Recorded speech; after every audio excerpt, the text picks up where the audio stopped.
In fact, all Vincentian denominations today bear testimony to this truth articulated by the black Vincentian Christians with a very simple proclamation: the equality of all souls in the eyes of God. Whereas we had the preacher class making the case, the white preachers, that there's a master and there's a servant. And within the church themselves, that hierarchy had to be respected. For black Vincentians, who are the enslaved, they responded in an entirely different way. This is because enslaved Vincentians believe that equality existed as an act of God, not of man. Hence, they also believe that it is humans who created a world of division, hierarchy, and slavery. For them, this divine dispensation that recognizes human frailty, human imperfection, also offers all humans, both black and white, slave and free, the opportunity to be redeemed and purified because they are all the recipients of God's grace, whether black or white, whether slave or free. The preacher's invocation of God's grace as an umbrella that would shelter black Vincentians is a crucial window to the theology of liberation that inspired black congregants. Through the embrace of this concept, God's grace, the preacher elevated enslaved Vincentians to the same state of moral agency as the planters themselves, with the equal capacity to know and to participate in the divine benevolence bestowed to the believers in Christ. In this theology of equality, enslaved Vincentians preached that if they were not greater than whites, neither were they lesser. This is a religious and ideological philosophy that is completely opposed to the white supremacist principles that underpinned Vincentian slave society. Crucially, in this theology of liberation, enslaved Vincentians preach that God had gifted them the virtues of patience and forbearance. In a world that tested their capacity to endure the tribulations imposed upon them as enslaved people, these were formidable and necessary assets. You need patience, you need forbearance in the face of the brutality of slavery.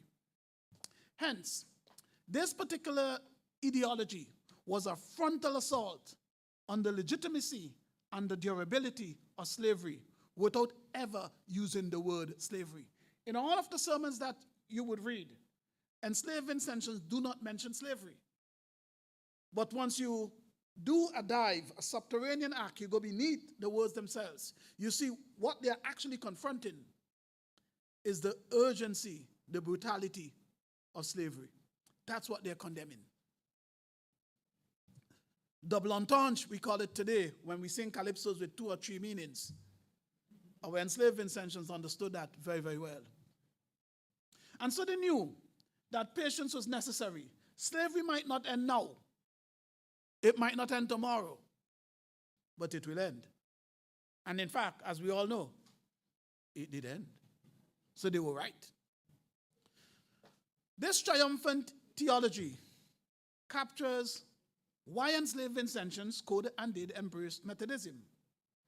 For whereas the Methodist missionaries measured religious success by the number of enslaved Vincentians to Methodism, enslaved Vincentians measured success by the religion's capacity to allow them to create a theology that made the world intelligible.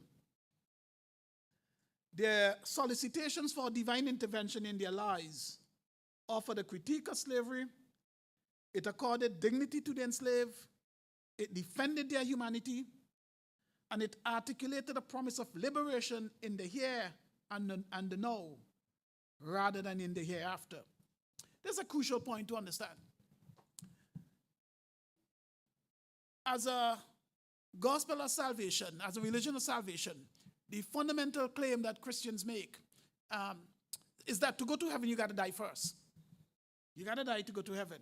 There's nothing wrong with the theology in and of itself. There are, a billion people believe in it, and so on.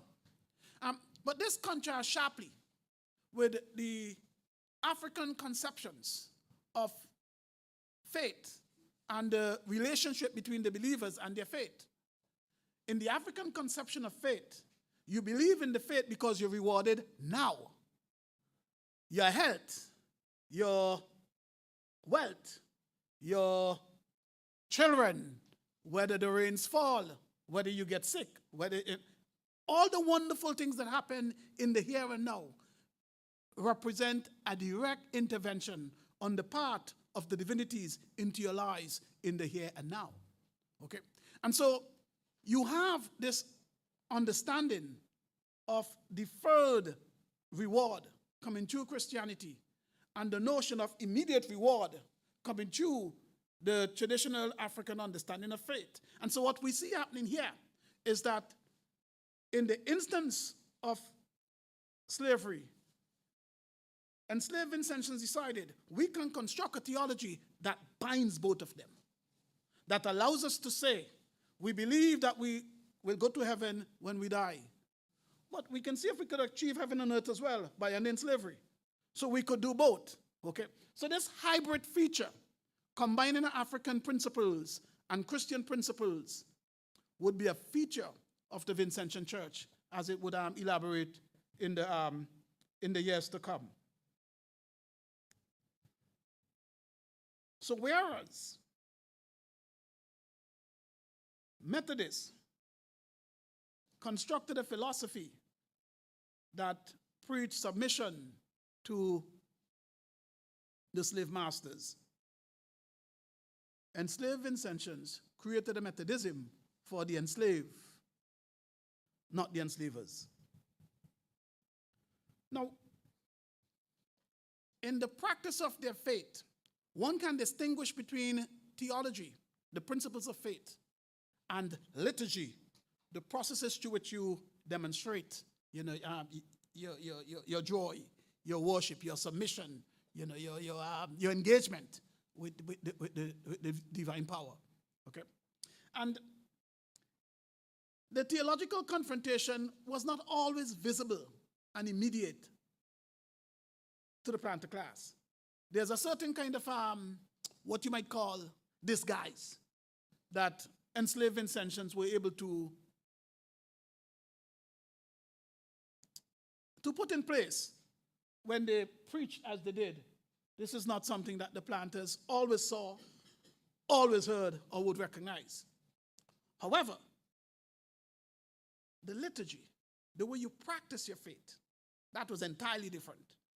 The most visible and audible demonstration of the African underpinnings of Methodism was the forms of worship. That the planters could see. Fiddler observed this freedom with which they worshipped. He saw them singing. He saw them praying. He saw them preaching. And above all, they communed with one another. In Fiddler's words, he said they communed freely. Freely meant unconstrained by the kind of what the white church would have called decencies. They danced. They experienced possession, where within Christianity as a faith, there's the principle that the Holy Ghost could enter the human body and that you can be possessed in that fashion. But actually practicing it, that had essentially disappeared from more conservative demonstrations of faith within the white Christian church, not Africans. Because this was consistent as well with other African practices of faith, where you can be possessed, whether one is looking at, we can use examples, whether in Haiti or in Cuba, in other parts where the divinity can enter your body, and you can, in effect, for that moment, become divine. So this notion of thoroughly engaging in a form of worship where you spoke in tongues, so to speak, to use a biblical reference, even though it was fundamentally Christian, it was one which had become frowned upon by the traditional, Methodist Church and others. Not black enslaved Vincentians. And so this was thought to be too African, too offensive. And again, this was one of the confrontations we see emerging between black Christianity and white Christianity, let's call it that, in St. Vincent. But at the same time, we have to understand what this meant. This was an exaltation of God. And in this exaltation of God, enslaved Vincentians experienced a religious exultation that is immeasurable. These two words are kind of tricky. One is exalt with the A. Exalt, you exalt God. But the one is, it's a you, exult.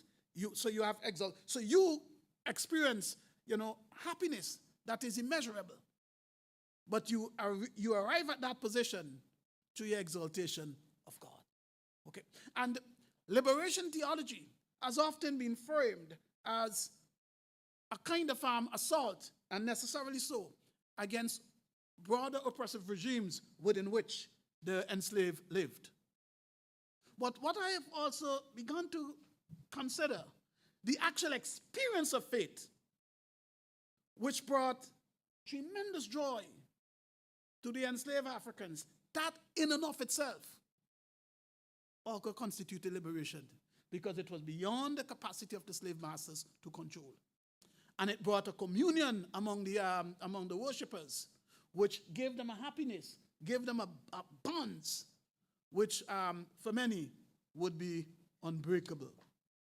And so these sights and songs of Africa offended the European Christian sensibility, because whereas they may never have heard or understood the racial theology of black Vincentians, they could see, hear, and be moved and be offended by watching black Vincentians at worship. This worship also provided other kinds of necessary assistance to the journey of life. People were christened through their commitment to the faith. They attended weddings as part of their commitment to the faith. Funerals. These are huge moments in the trajectory of a human life, okay, which in the absence of Christianity, and where we have black people living in Africa, all of these would have been acknowledged moments of your life in which different types of religious observances would have been embraced as part of acknowledging our passage to the world. And so what you see is that in the absence of other kinds of religious endeavors, these key life moments were also part of how black Vincentians expressed their Christianity. So the final point I'm going to make, because I'm not sure how my time is going, okay, and we have a couple other men to speak, okay. What are the legacies of this, foundational moment in Vincentian history when we have the first, I would say, elaboration of the idea of a black church, okay? Well, the phenomenon of mass conversion meant that what had begun as a white faith when the Methodist preachers entered in the late 18th century, 1780s, I think, Cleve? 1783, 87, okay, quickly became a black church. Because if we, and this one is actually quite simple. We have the precise number somewhere as to how many white people are living in St. Vincent in 1808. We know the numbers, okay?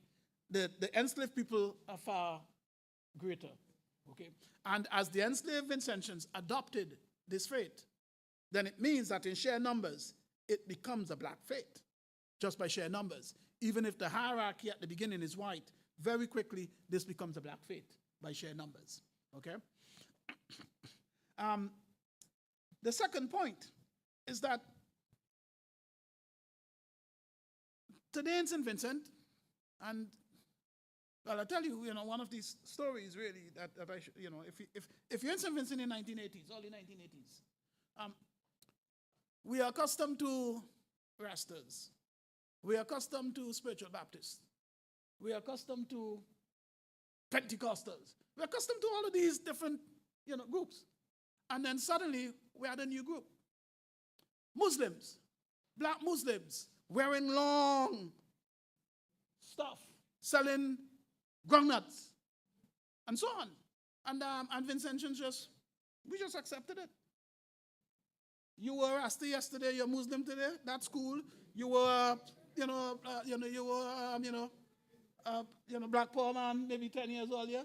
All of that is still cool. We could live with all of that. What's going on?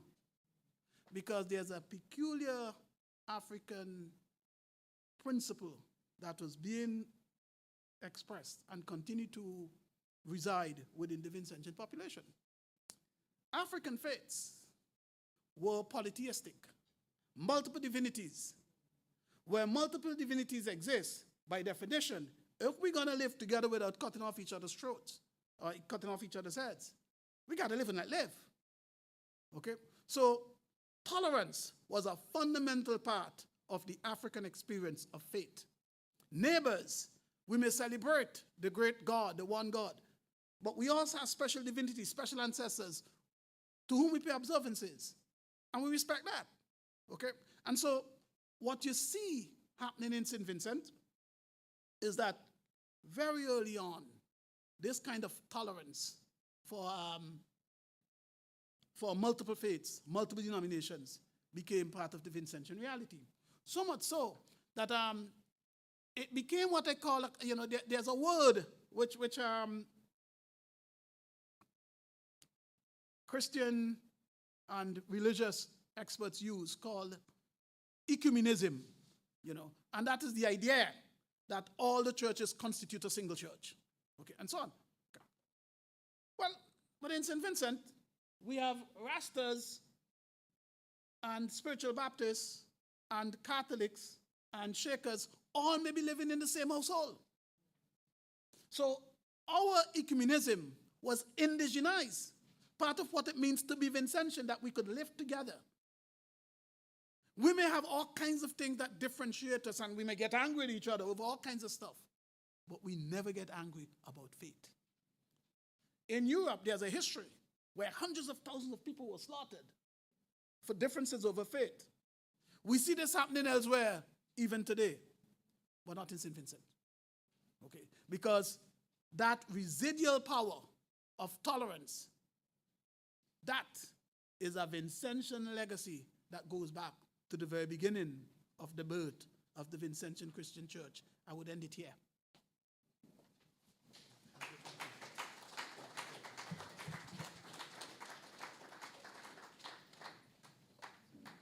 Thank you very much, Dr. Denny, for that thought-provoking presentation. And ladies and gentlemen, I know that you must have your questions and comments, so I draw your attention to the open forum section a little lower on the program, at which time you'd have the opportunity to make your contributions. We're moving right along now. We have an item of entertainment by the Rose Hall Drummers. The Rose Hall Drummers.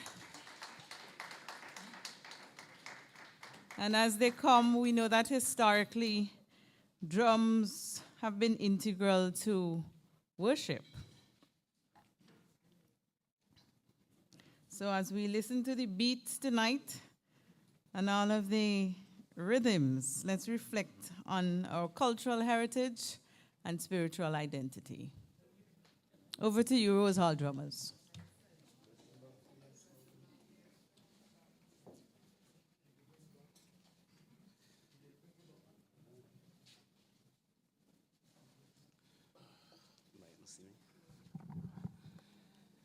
Bless the love. Jesus, are you? Jesus, are you? Yes, sir, you lead the way. Yes, sir, you lead the way. Here comes a man from Africa. Here comes a man from Africa.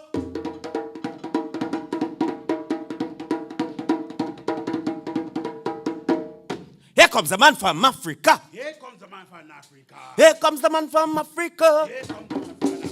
Here comes the man from Africa. He have a drum in his hand, mic in his hand, lyrics in the head and strong, strong, strong. Here comes the man from Africa. Here comes the man from Africa. Here comes the man from Africa. Here comes the man from Africa.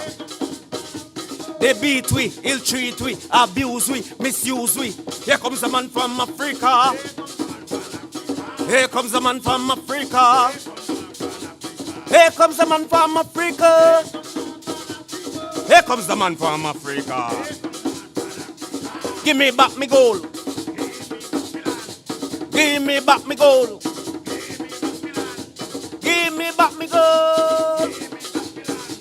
Give me back me gold. Them left part them come from in our land. Carry away the garafuna, stick our land. Give me back me gold. Give me back me gold. Give me back me gold. They work us as slave on them plantation. Where is our reparation? Give me back me gold. Give me back me gold. Give me back me gold. Give me back me gold. Don't a baliso. Don't a baliso. It was down a baliso where them carry the Garafuna people. Down a baliso. Down a baliso. Down a baliso. Down a baliso. They carry mommy, carry daddy, carry body, carry sissy. Down a baliso. Down a baliso. Baliso rough, rough. Baliso rough, rough. Baliso rough, rough. Give me back me gold.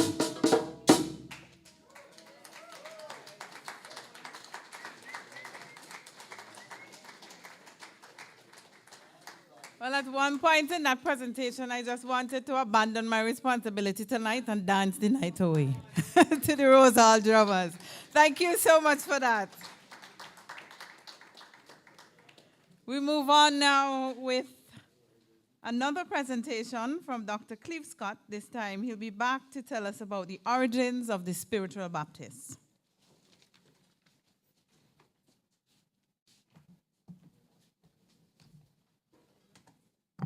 Thank you very much, Chair.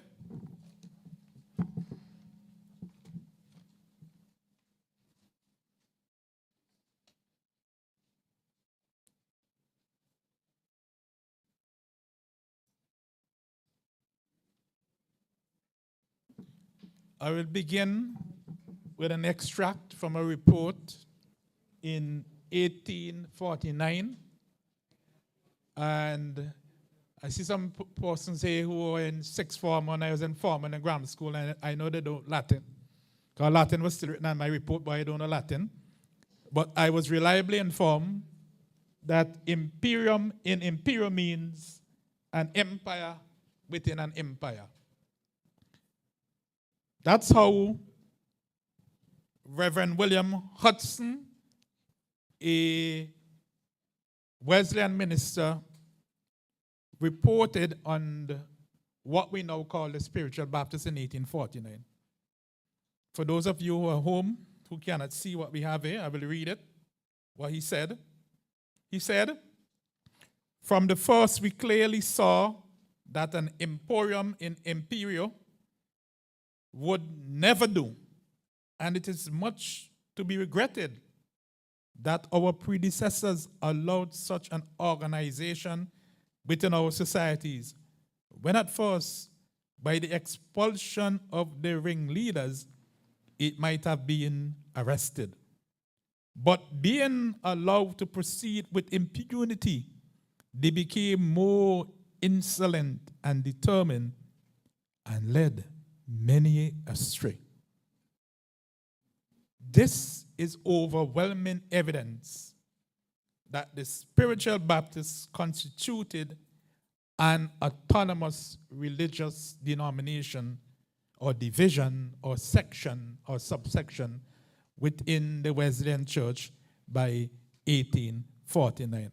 How did we get there? We're going to go back to the very beginning. Enslaved blacks, as Dr. Denny showed, in this country, in St. Vincent and the Grenadines, had an extraordinary attachment to the Wesleyan Church, particularly from around 1824, when William Fiddler came to St. Vincent. By that time, the Wesleyan Church played a critical role in the lives of blacks. They were the ministers, they acted as the physicians, the lawyers, the architects, the magistrates. And these are not my words, these are words in the reports from the Wesleyans. The strong religious fervor among blacks continued during the period 1840 to 1860. Also during this time, the Anglican Church became a major competitor for non-white church attendees. And that's because during the period of enslavement, the Anglican Church was not attracted to blacks, enslaved people. The Wesleyan Church came during slavery, and that, perhaps, we have argued, is why blacks were so attracted to the Wesleyan Church. A Wesleyan minister whose first assignment after being ordained was to St. Vincent and the Grenadines. He was shocked to the core of the widespread appeal of the Wesleyan Church. This is James Bickford. He said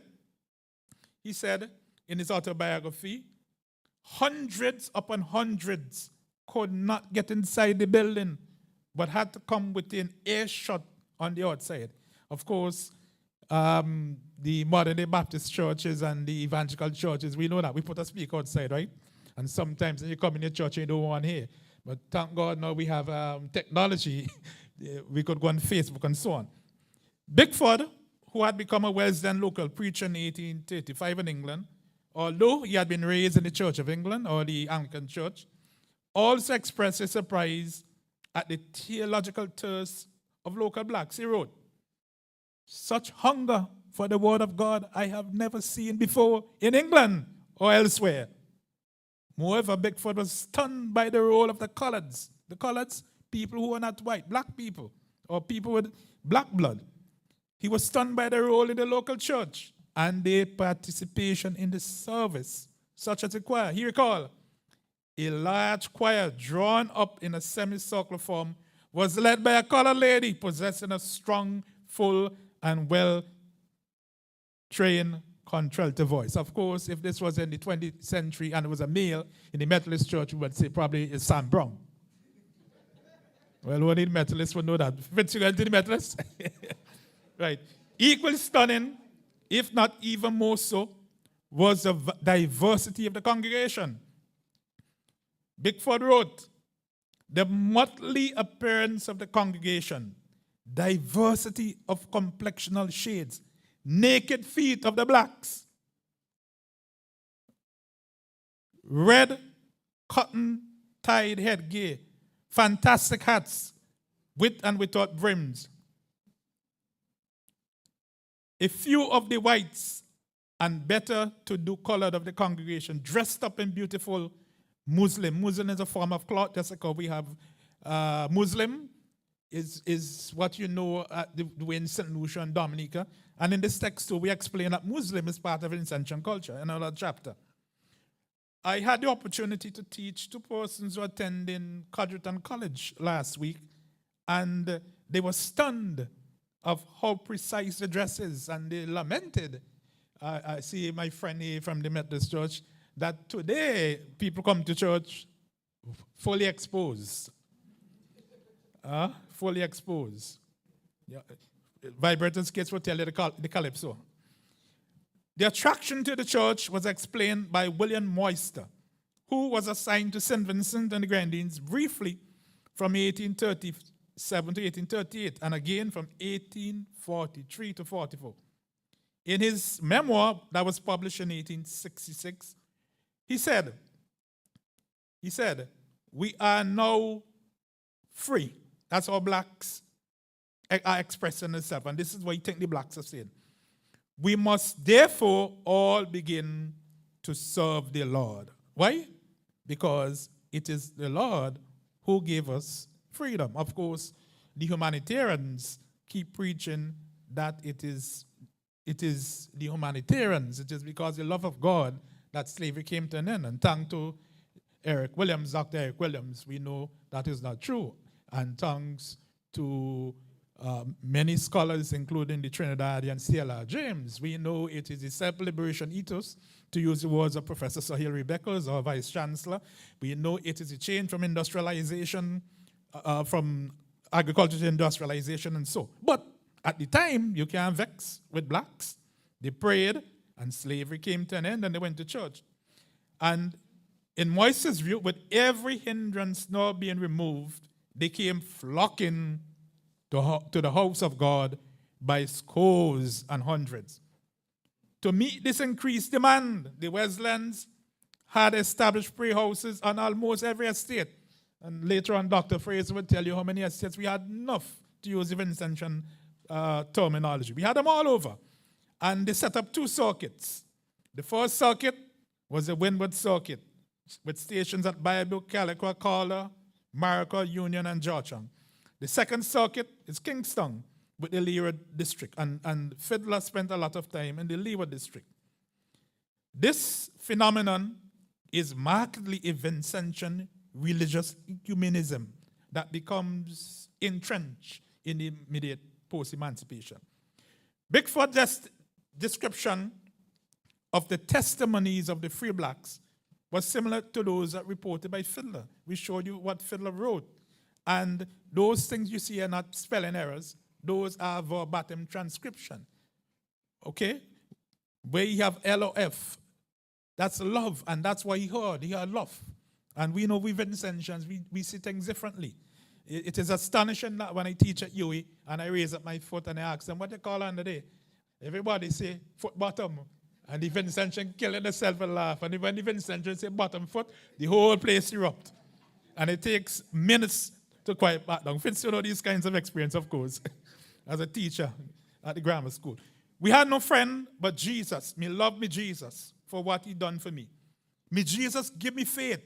Me want more faith. Me be determined to live better this year. Me will ask more, love more, pray more, and do better Christian. Covenant Day, January, we do these things, all right? And then, all years like too. Right. There's little doubt then that religion continued to be the rock on which you oppress blacks. The first reference to a people called the converted, we are told, was used by Dr. Thomas Cook when he visited St. Vincent in 1790. And he wrote it in his book and so on. But later on, we use the term Shakers, penitent, converted to refer to these people. But the first reference to them was as the wilderness people.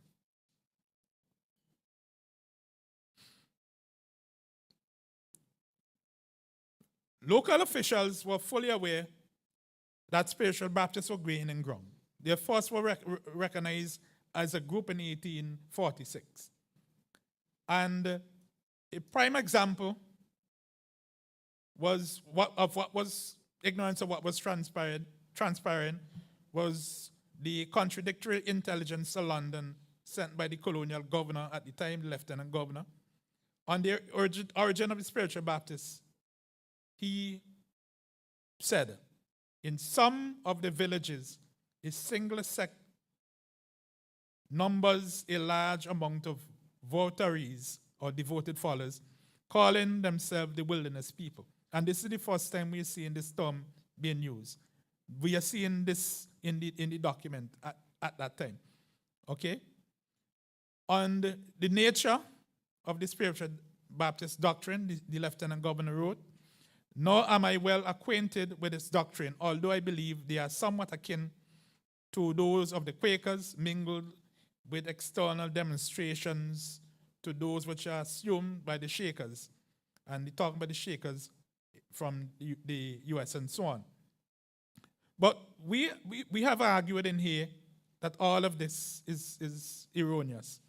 The era that they identified is color, right? But we do know that spiritual Baptists started to evolve over time and from the beginning included elements of African religious practices, Christianity, and other religions. Okay? Now, as I said, we are focusing on St. Vincent and the Grenadines. But we do know that anthropologists who visited St. Vincent, for example, in 1966, and again in 1970, and who did oral history interviews with spiritual Baptists, including the late Bishop DaCosta Blucher, who we call Pointer Blucher. I think all of us are young enough or old enough to remember. So this anthropologist noted that she was told that John Wesley and Charles Wesley were the originators of their religion, and that many of the elements do indeed point to a Methodist background. A later assessment was done by a branch who was a medical doctor, and he provided very, very detailed information that shows, in fact, that there are many elements of the Wesleyan church or Wesleyan practices that are in the spiritual Baptists. But why were the spiritual Baptists evicted and, as we call them, to create a separate church? It came with the arrival, as I showed you earlier, of this man, William Hudson, who came in 1849. And when he came, there was a fundamental shift in Wesleyan policy. Hudson came to the region first in 1841. He was assigned to Barbados, where there was a highly anglicized society. Remember, or if you don't know, the Methodists were chased out of Barbados. The church was burnt. We know Sarah Gill is a hero. And you know where the Methodists ran to? So St. Vincent William Shrewsbury. His wife gave a son out there on a boat or somewhere, and we have a place they call Shrewsbury House. Dr. Friday, what's the position of Shrewsbury House? We'll hear it in the next budget. Yeah, we want to know what Shrewsbury House is. It's an important cultural asset. And the religious community, especially the Methodists too, I think is something you need to look into. Okay? On the spiritual Baptists, we see, as I showed you, that it was clearly recognized that the spiritual Baptists were part of the Methodist Church.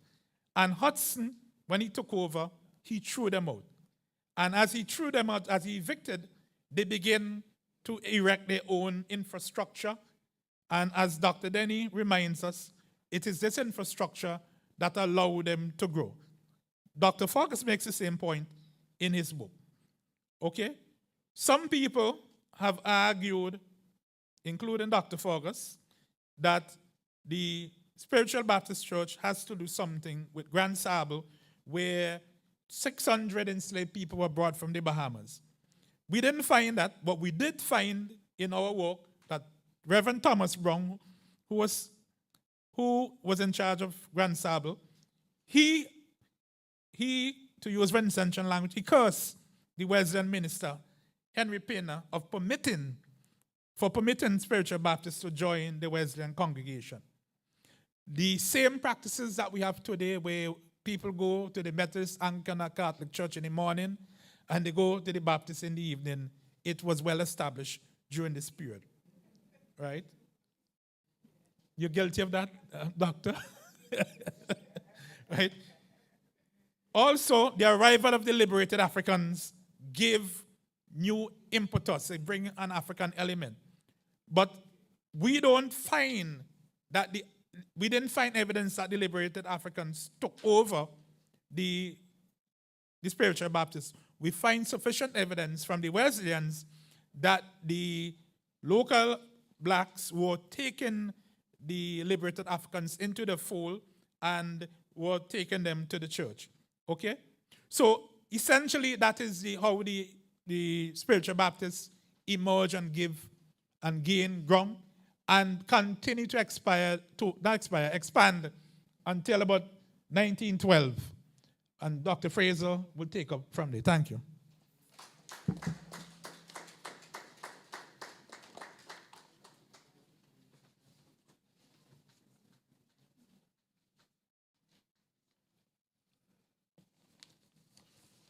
Thank you so much, Dr. Scott, for that presentation on the origins of the spiritual Baptist. And we are continuing swiftly along now. We have a presentation on why East Indians moved from Hinduism to Christianity. And to do this, we have Dr. Arnold Thomas. And I'll just tell you a little bit about Dr. Thomas. Dr. Thomas served in the OECS Diplomatic Corps in Europe and earned his doctorate in political science from CUNY, that's the City University of New York. He was also a professor of political science at CUNY and previously worked at the CARICOM Secretariat in Guyana as the chief of the technical assistance section. Ladies and gentlemen, let's welcome at this time Dr. Arnold Thomas.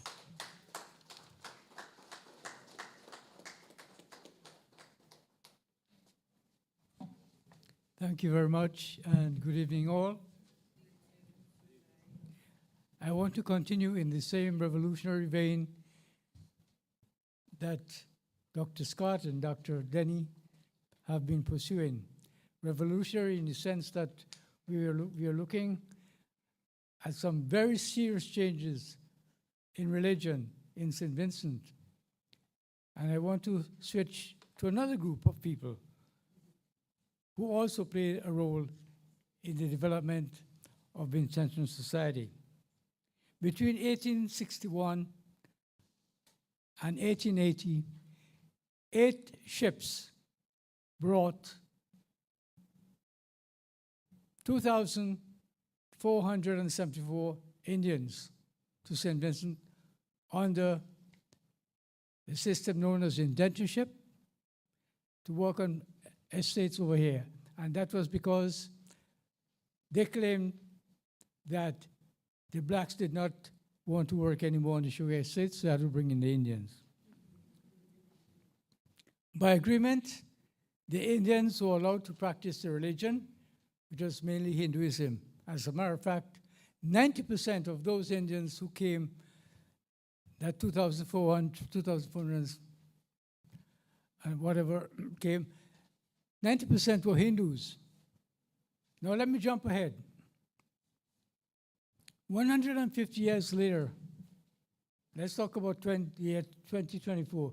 We now have about approximately 7,000 Vincentians of Indian origin living here. Not one single Indian Vincentian is a Hindu. Can you believe that? So what happened? What happened in that period? That is the revolution we want to look at very briefly here.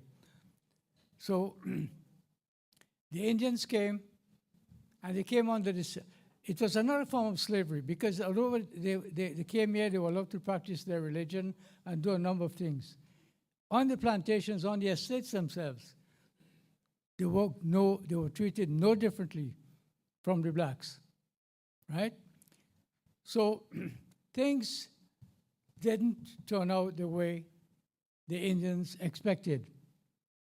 When the first lot went back to India in about 1874, they told the people over there, they told the authorities that they were not paid the salary that they were supposed to be paid, that they had to work so many hours, so much longer, and so on and so on and so forth. And in other words, it was not what they expected. As a result, the Indian government did not want to send any more Indians to St. Vincent. They would send to other islands like colonies like Trinidad and Guyana and so on. It was not until later that when things improved, they changed the laws and so on, that they began sending more Indians to St. Vincent. Things went a little better for the Indians, but when things went bad in the sugar industry, you know what the planters did? They took it out. They took out the bad developments, the bad conditions on the Indians. In other words, they paid them less. They want them to do more task work. And what they used to give them little things like a little bit of rum, a little bit of sugar, they said, no, no, no, no, no. So things went very bad for the Indians. Round about 1882, the Indians started complaining to the governor about all these things that were happening on the estates, that they were not given medical treatment. Some had tobos. You know what tobos are? Ever heard about tobos? Tobos is one of those sicknesses. It's a skin disease that develops when you walk barefooted all the time. And your foot gets, you get corn and all that kind of stuff. Anyway, the Indians, they never took care of the tobos and the eczema and all kinds of stuff that happened on the skin. So the governor got about 80 complaints and sent this guy, brought him in from St. Lucia to have a look and see what was happening down there. And he found that what they said was true, that even the so-called protector of Indians was not looking after the Indians, and things were very, very bad. But in spite of these findings, the Indians were not treated better. So on the 7th, remember this date, on the 7th of October, 1882, about 50 Indians from Argyle Estate decided to down Cutlass and Hoe and say, boy, we're going down to take our problems straight to the Governor General down there, or the administrator at the time. So 50 Indians barefooted, no cutlass, no hoe. They marched from Argyle and picked up people along the way from Stubbs, from Honnestville, and all to Kingstown. On the way, 7 of them were arrested. And why they were arrested? They were arrested because they were not given permission to leave the estates. So the 7 rank leaders were arrested and charged with the crime of vagabondism. And vagabondism means you left the estate without having a certificate to say you have permission to leave. So anyway, all of these things were happening. And most of the Indians at the time decided, no, St. Vincent is no longer going to be their home for them. So they all wanted to go back to India. And the governor said, the colonial office said, if you can't find work for them and treat them properly, send them back to India. So by 1884, a whole bunch of Indians gathered in Kingstown, and those were registered, some not registered, to wait for the boat to take them back to India. And that was a big outflow of Indians from St. Vincent. So it's 1884. And so after 1880, no more Indians were coming into St. Vincent with Hinduism, which means that the few who are left behind, and there were just a little handful left at that time, what they had to do, they had to adapt to the situation in St. Vincent. And what that means, it means that while they were here during that period, the churches, as we heard before, were proselytizing a lot to convert these Hindus from Hinduism to Christianity, because they were teaching that Hinduism was idolatry. At first, that was the Hindus said, no. We believe we have our own idea of what God is to us. But later they realized that they had to adjust to the situation in order to remain in St. Vincent. So slowly and slowly, what they did, the churches got more and more involved. The children who were born here were Christian, they were given Indian names. So how come yours surely have a name? Yours surely has a name like Thomas. So all the Indians born, all the children born in St. Vincent were given Anglo-Saxon names. That's why I would also say, you will not find one single descendant of an Indian in St. Vincent right now with an Indian name. It's Thomas, Bullock, Bacchus, Lewis, and all of that, all Anglo-Saxon names. And that all had to do with the idea of adjusting to the situation. So slowly and slowly, and woman, and and slowly and slowly and slowly, what they had to do was to adjust to the situation. And because no one else, no further Indians were coming in, and the ones who were here were dying out, and they had to sit to adjust to the situation. And slowly, that was the ending of Hinduism. So just in summary, let me tell you why Hinduism failed out in St. Vincent. First, there was no critical mass. More than half the population had gone back to India, and those that remained had to adjust the situation. And there was a lot of competition among the churches to convert the Indians, particularly Wesleyans. And a lot of Indians, particularly those in Anagal Estate, became one of the largest group of Indians in the country. The Methodists became very, very, very popular out there. Another reason the loss out, Hinduism declined was that the estate owners themselves were determined to get the Indians to be more and more accustomed to the creolized society in St. Vincent. So what they had to do, the dress change, the food change, the speech change. And more than that, Indians did not have a school to send the children to where they could learn Hinduism and other things. So as a matter of fact, in 1883, the owner of Argyle Estate started a school. But as I said earlier, in 1884, because so many went back to India, they gave up. The Indians gave up, and they had to close the school down. So that was the end of that. And given all those factors, that was the end of Hinduism in St. Vincent. And since then, it was the Catholic Church, the Anglican Church, and the Wesleyan Church in particular at that time that took over. But jump ahead to the 1930s, all of that changed when among the Indians, there was another development, and that was the development of Seventh-day Adventism in St. Vincent. So we've all gone from Hinduism to all of these various Christian religions. Thank you very much.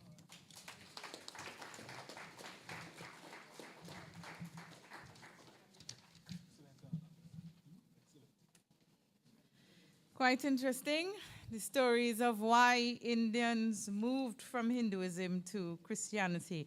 Remember, you'd have an opportunity to engage the presenters in the open forum coming up soon. We move on quickly, though, to the next presentation, the very last one, done by Dr. Adrian Fraser, a former school teacher who earned his PhD in history after completing a Master of Arts at the Cave Hill University, the University of the West Indies Cave Hill campus, under the supervision of Professor Sir Woodville Marshall. He would later return to work in the regional NGO movement before moving on to head the UWI Open Campus in Vincent and the Grenadines site until his retirement. Ladies and gentlemen, at this time to do the Spiritual Baptist since 1912. Let's welcome Dr. Adrian Fraser.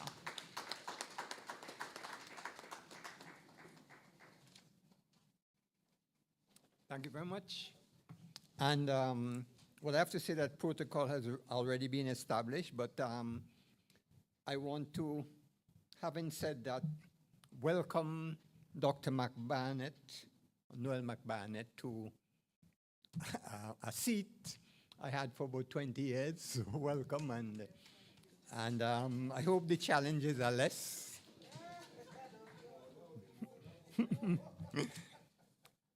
I am asked to speak about the Spiritual Baptist since 1912. And what it is really about is to deal with the ban, the ordinance which banned the Spiritual Baptists right up to when it was repealed. And I realized that it is difficult for me to do that unless I go to the beginning to show why that ban came about in the first place. And I hope you'll forgive me because a lot of things I'll have to just go through very quickly without developing them. But hopefully during the discussion period, we should be able to answer whatever questions you have. What I intend to do is just to provide a sort of political perspective looking at the struggle of the spiritual Baptists. And the band came at what I call the commanding heights of colonialism, a period of crown colony government when there was no elected representation. And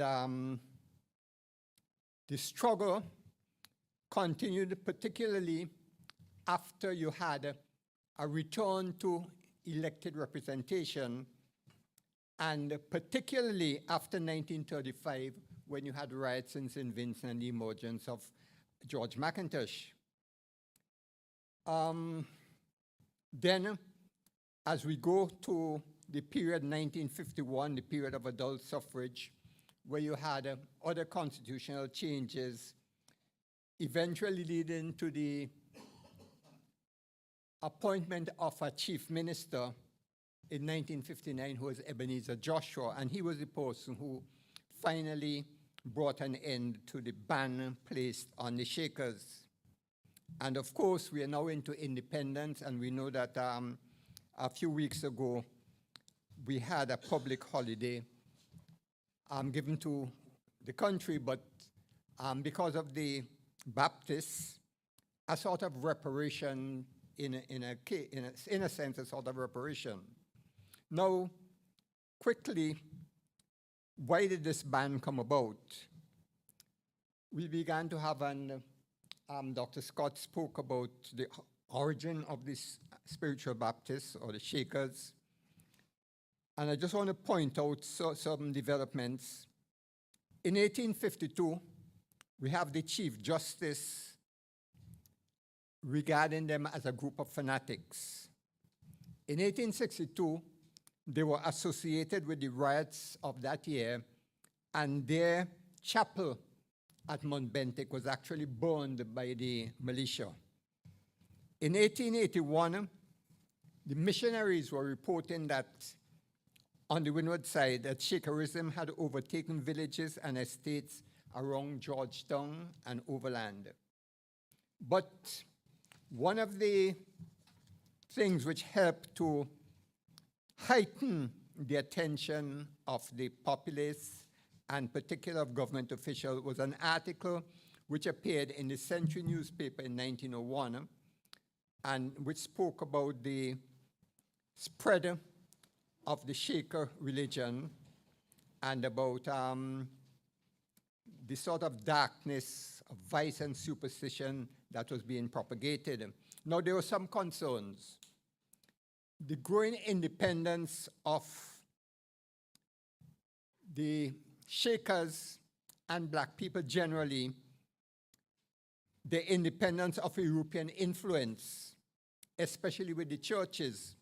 And you have a Methodist missionary, Reverend Hudson, who said they insisted on holding meetings independent and separate from our own. Then we have a Reverend Branch, who is an Anglican, and at this time was based in Barley, and he said, I'm speaking about the declining influence of the European churches and ministers.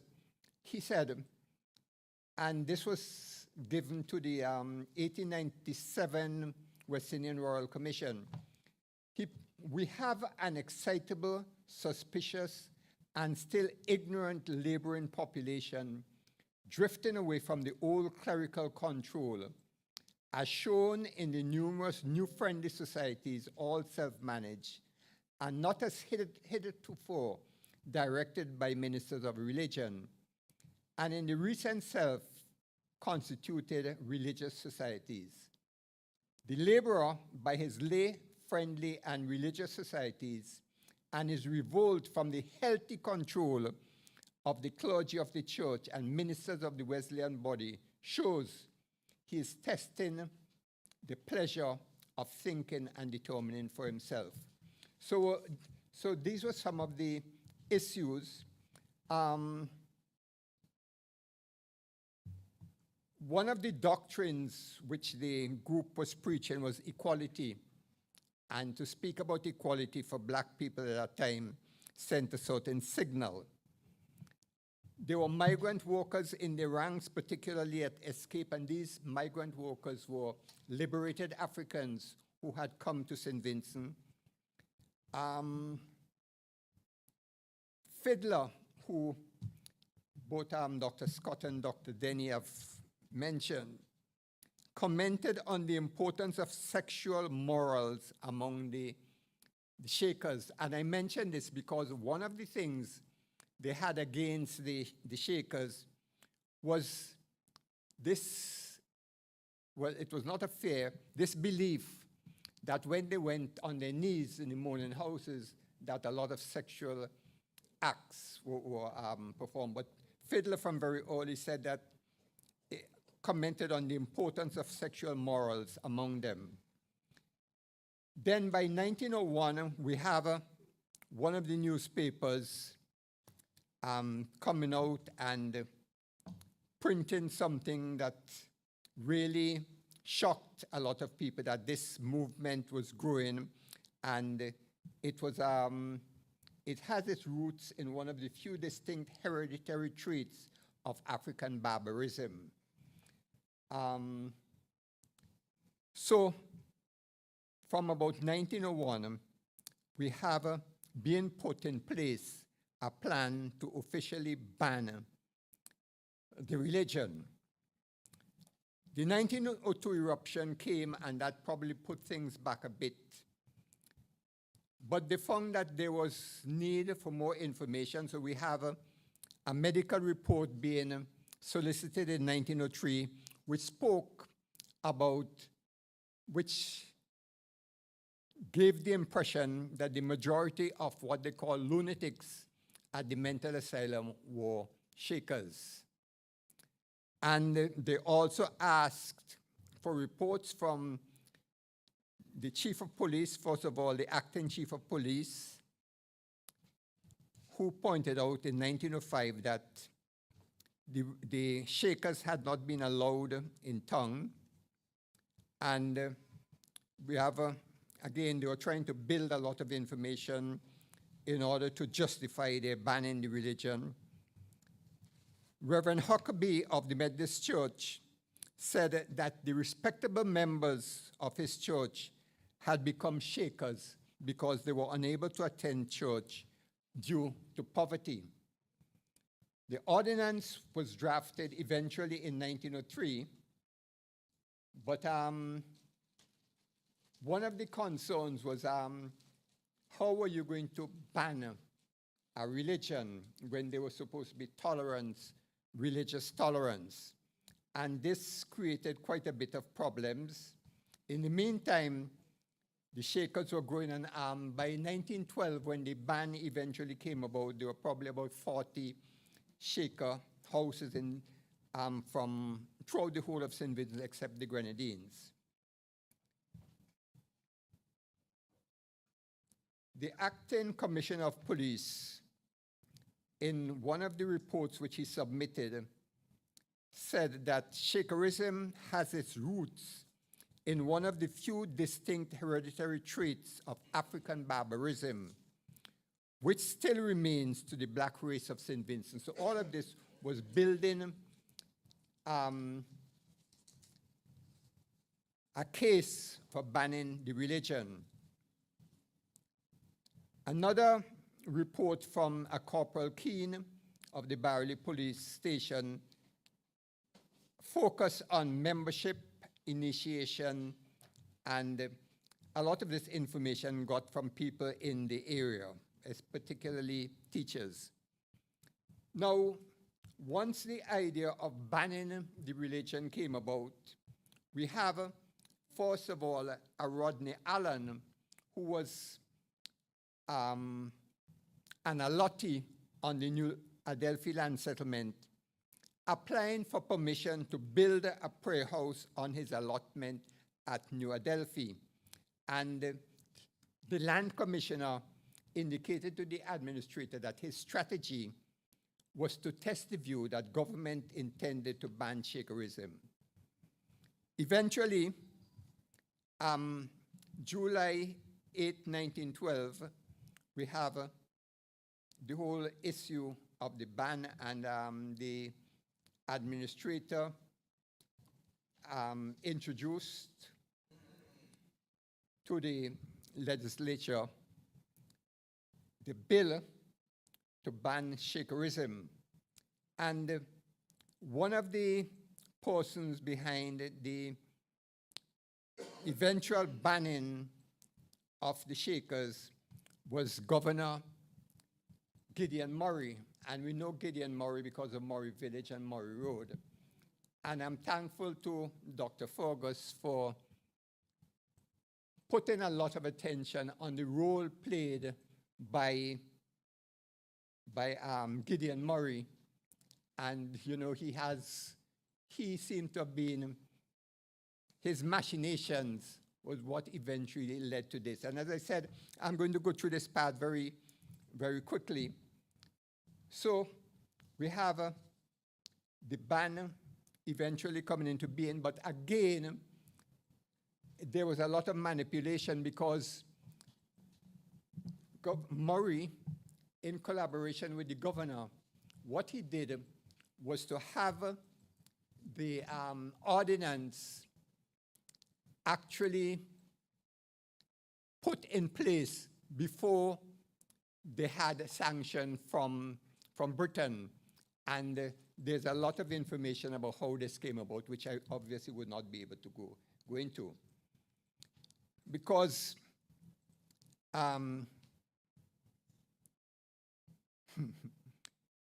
one of the arguments which they began to use about the Shakers was that it was not a religion, it was a cult.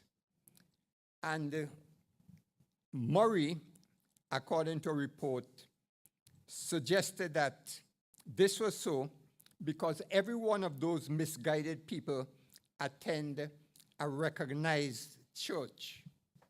Now, what is interesting about this is that after emancipation, many of the, and really, well, even before emancipation, one of the problems was that you take, for instance, the Shakers. If you were a Shaker, in order to get into school or to get into any other, you had to be recognized by one of the accepted or recognized religions. And of course, being a Shaker meant that you had to associate yourself with one of the other churches. And we spoke about the relationship between the Shakers and the Methodists, but many of them were also involved in the Anglican and also the Catholic. Now, once, even before the ban came into place, the newspapers gave a lot of support to Murray for doing what he had done. And interestingly enough, in those newspapers, there's one called the Rambler. You ever came across the Rambler? It was a legitimate paper?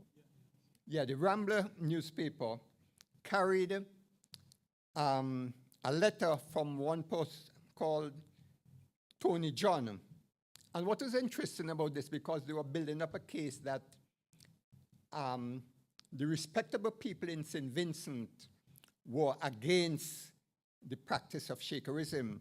And the Rambler carried a story, carried a letter by a gentleman, Tony John, all written in dialect. And the purpose of this was to show that there were also people of their ilk who were against the practice of Shakerism. So part of it says, they woke up all night and 4 the morning, they bound to steal people fruit and vegetables. Hungry belly have no conscience. And he spells conscience, C-A-N-S-H-I-A-N. Poor children left the mama house and say they're going to go get convert. So, and this was to show that it was not only the so-called respectable people, but also others who were of the same class as the Shakers. And you have papers in the region, the Voice of St. Lucia, the Chronicle of Grenada, the Barbados Agricultural Reporter, lending support to this bill that was brought forward by Murray. The churches came in, and you had the Church of Scotland, the Methodist Church, in fact, all of the recognized churches in St. Vincent coming in support of Murray in his effort to get rid of the Shakers. And of course, I will not be able to get into how this came about. I'll have to leave that for another time.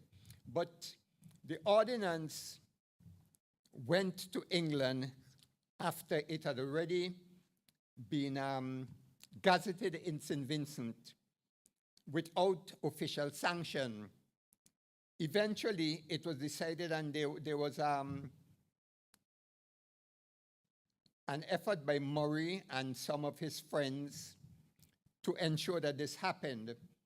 So the ordinance was allowed to remain, but it would be reviewed after a year before it eventually got official sanction.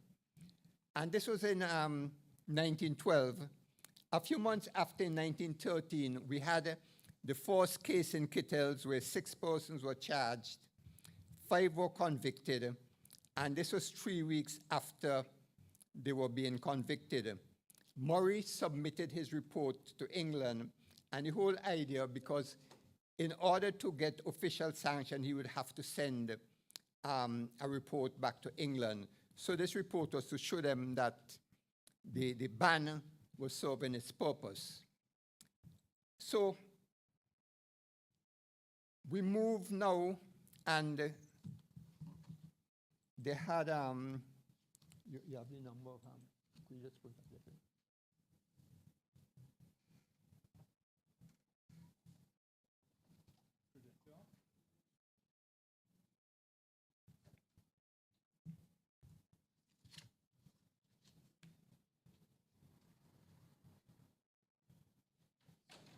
I'm just going to show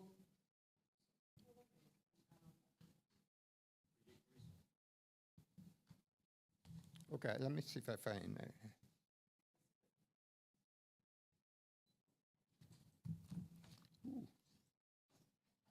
what's happening?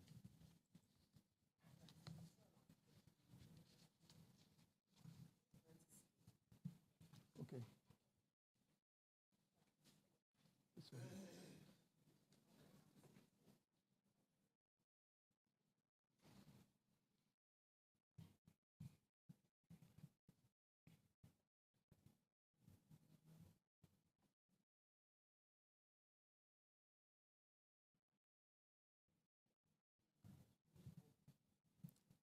I'm just going to show the number of people who were prosecuted since 1912.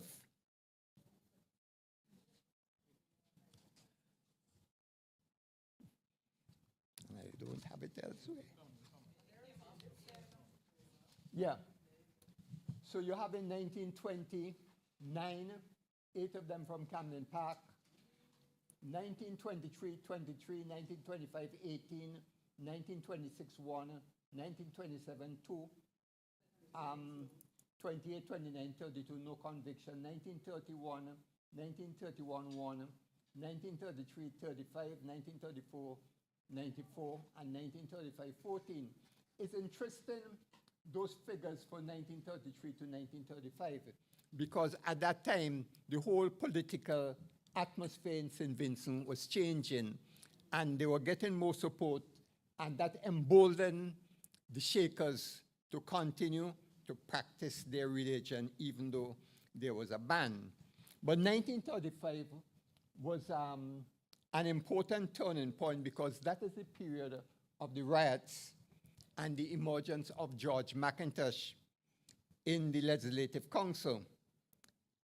McIntosh got into the Legislative Council with his work in Men's Association in 1937, won all the seats, and immediately by 1939 he began to advocate for a repeal of the Shaker Ordinance.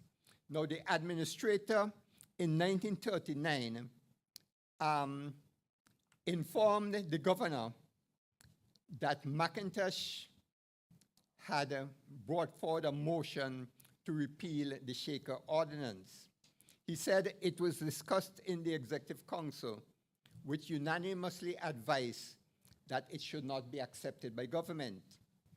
And he pointed out that in that fourth motion in 1939, all the ex officio members voted against it, but it was carried by one vote because all of McIntosh's men, 6 of them, I think, voted with the support of one nominated member, a planter, A.M. Fraser.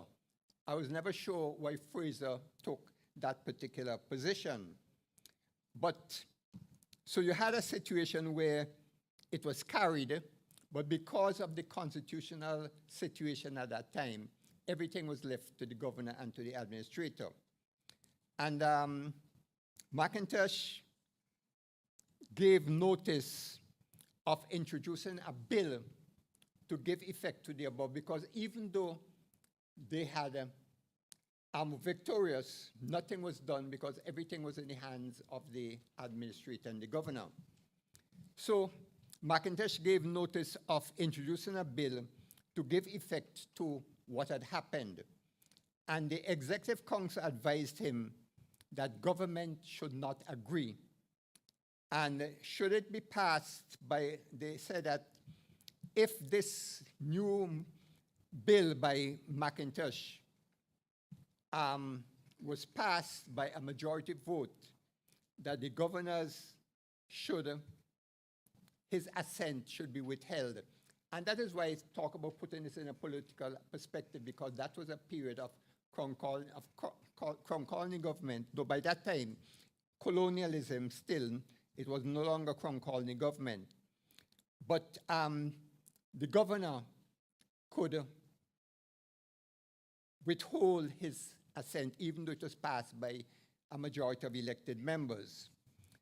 And he pointed out that if such a motion again was passed, or it was divided because A.M. Fraser, who had given them support, was on holidays, and the new nominated member was going to support the government side. So they decided that the governor should agree that there will be a casting vote against it, because this represented the majority of responsible opinion, even though the legislature had made a decision. Responsible opinion in St. Vincent was against it. But there were other developments which gave some, which emboldened the Shakers. There was a report on cases of Shaker meetings being held in Kingstown. And interestingly enough, one of the places in Kingstown where the Shaker meeting was being held was in the yard of George McIntosh. And George McIntosh was not only fighting it in the Legislative Council, he was also using the newspapers, because the Century newspaper and the Times newspaper, which before the ban was strongly in favor of the government, was now owned by members of McIntosh's Working Men's Association, Ebenezer Duncan and Bonady. So George McIntosh began to write regularly, and he got support from the papers themselves through their editorial. So there was this meeting in McIntosh's yard, even though they were not supposed to be having meetings in Kingstown. And McIntosh, in replying both in the newspapers and in the legislature, said, "Great and many have been the hardships imposed on the oppressed working class people of the colony for trying to serve God as their only consolation for the half-starved, naked, miserable, and deplorable condition in which they have been kept. He noted that ministers of religion were moving around trying to get persons to sign a petition urging the government that even though McIntosh had won in the Legislative Council, that they must not go along with that. There were other developments too. In 1940, the Times newspaper reported on an incident in Barley where 40 persons were brought to court for practicing Shakerism. And they started to shake. And the magistrate, Cox, was embarrassed, didn't know what to do. He eventually gave them a long address and advised them to give up the practice, which was injurious to themselves. Now, the person behind this was McIntosh. When McIntosh heard about these 40 people who were being tried in Barley, he went down and he asked them, are you conscientious that this is how you should serve God? They said, yes. He said, well, you could be a martyr to your own cause. If you are put in prison, there's nothing to prevent you from shaking. And that is when they began to shake, and Cox, the magistrate, was not expecting anything like that. So the case was eventually dismissed. Then there was a case in South Windward where the police entered a home, met this lady at the side of her bed, praying with her husband who was ill. They arrested her and charged her, but only fined her 1 shilling, which meant that he realized that the whole thing was just ridiculous. And he eventually said that council should look into the matter and, if necessary, repeal the law. So I'm now showing that with the change in times, you have a lot more people coming out in support of the Shakers and urging the removal of the ban. He said, this is what the magistrate said, if necessary, let them repeal the law, because he considered that the sect should be granted religious toleration. Within the church also, we began to have changes. In 1945, the Anglican bishop, in a letter to the administrator, said, repressive measures do more harm than good. I never believe it does good to drive any practice underground if it can be avoided. So we have things moving in support of the Shakers. The administrator in 1949 decided to put the ball into the hands of the churches, asked them to come up with recommendations. You had some of the same old views about Shakerism coming up again.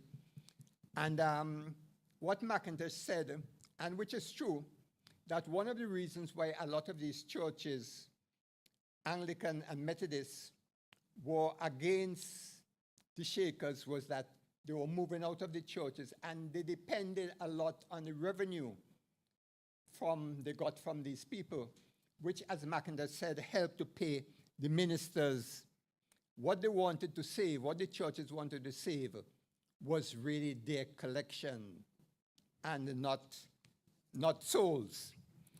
But by the late 1940s, there was a change of strategy. And what they were arguing is that this ban was against the Shakers. Let us change the names. So we have the Spiritual Baptists in 1949 applying for and holding a procession in Georgetown, which attracted between 2,000 and 4,000 people. The police were present. And when in 1950, they decided to have another procession in Kingston, the same Spiritual Baptists, the police prevented them, the government prevented them, and McIntosh was again up in arms against this, because what they were saying is that this religion, which called itself the Spiritual Baptist religion, was really the Shakers' using another name. All of this angered McIntosh, and McIntosh in 1950 called for the removal of the administrator and the chief of police. What I find interesting about this is 1950 in the legislature. Here is a member of the legislature asking that they remove the administrator and the chief of police. In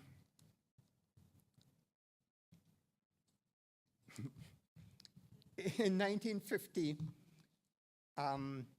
McIntosh asked for the removal of the superintendent of police because these depressed people, finding no relief from their disadvantages, resort to desperation, and you need to get rid of the superintendent of police. He was warned that he should withdraw those remarks, and what McIntosh said is that I've already said it, so it stands. And you had a lot of that going on, and McIntosh said, I see no reason why a lunatic of a superintendent of police should stop them. He's calling the superintendent of police a lunatic, and that is when they said, you know, those remarks are out of order. McIntosh went on and he quoted a famous poem by a Jamaican poet and writer, Claude McKay. If we must die, oh let us nobly die, so that the very monsters we defy shall be constrained to honor us, though dead. And this was by a Jimmy, and there was McIntosh quoting him in the legislature. In 1951, MacDonald Williams, pastor of the Christian Pilgrim Church, submitted an application to be a marriage officer. And it was approved, provided he could satisfy the crown attorney and the registrar that he understood the requirements of the marriage ordinance and was qualified educationally to carry it out. And interestingly enough, the person who signed this approval was Henry Williams, who was once a resident tutor at the center. They said that if government is satisfied that by changing the name, it will do some good, and we are prepared once we recognize that they are not the Shakers. So a lot of that went on until we got to the repeal, and I've just had to skip out a lot of this. But the repeal eventually came again with a change in the Constitution, where, first of all, in 1955, after adult suffrage, Joshua moved a resolution asking that the ordinance be repealed. It was passed, and nothing happened because of the Constitution of that time. It was passed by 10 votes against none, with 1 abstention. In 1965, Joshua again moved a bill for repeal. But the situation was different. Joshua was at that time a chief minister. And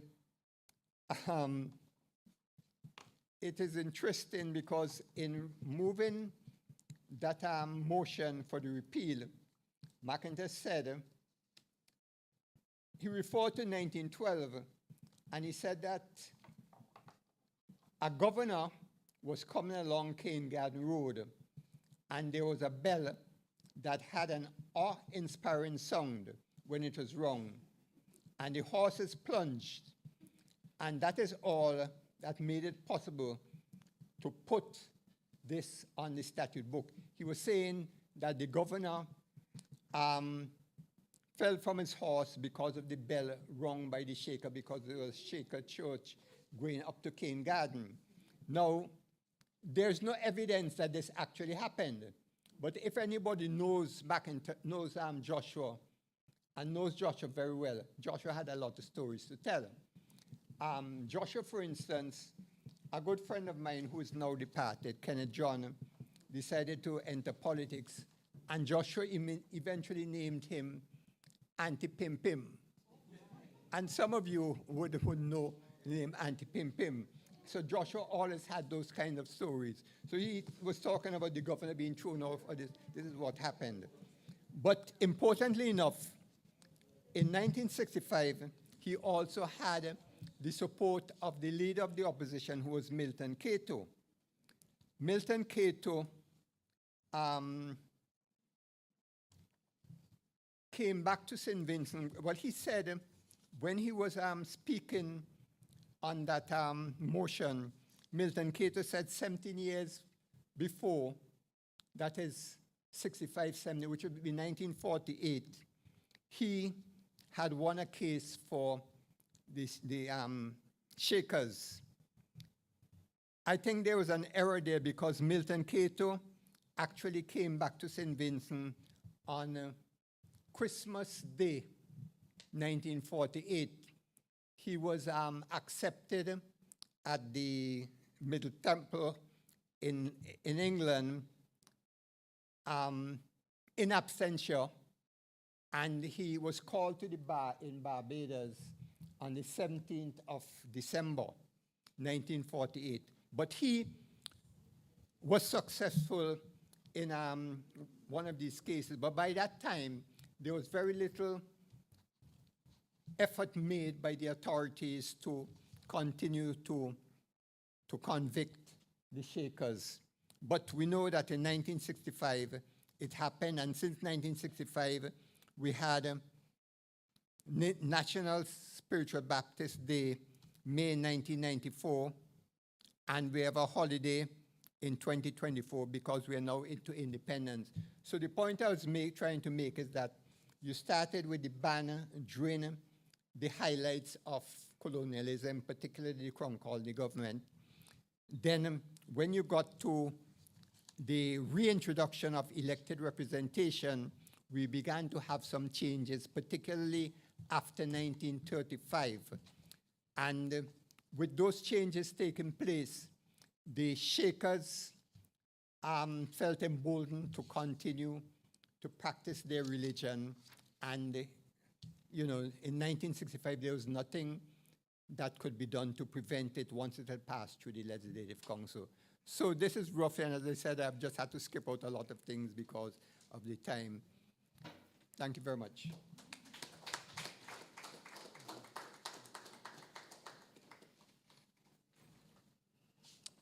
Quite a colorful history for the Spiritual Baptist there. Thank you so much for that, Dr. Fraser.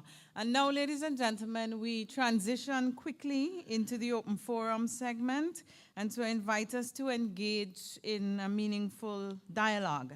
This is an opportunity for us to reflect on some of the themes that came out tonight. And without further ado, your thoughts, your questions, your insights are now welcomed. So the way we'll do this, if you'd like to make a contribution, you simply indicate. The mic would be brought to you. You make your comment, ask your question, and if need be, one of the presenters will respond.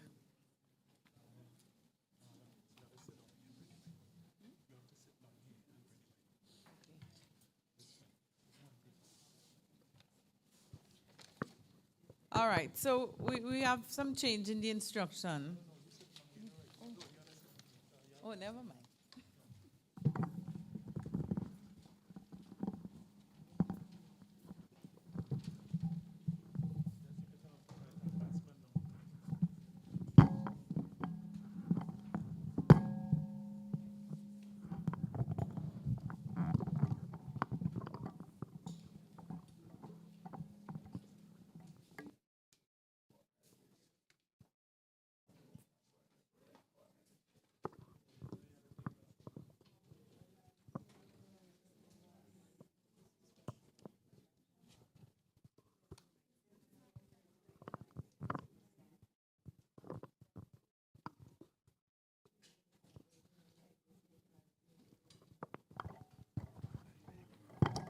All right, go ahead, please, sir.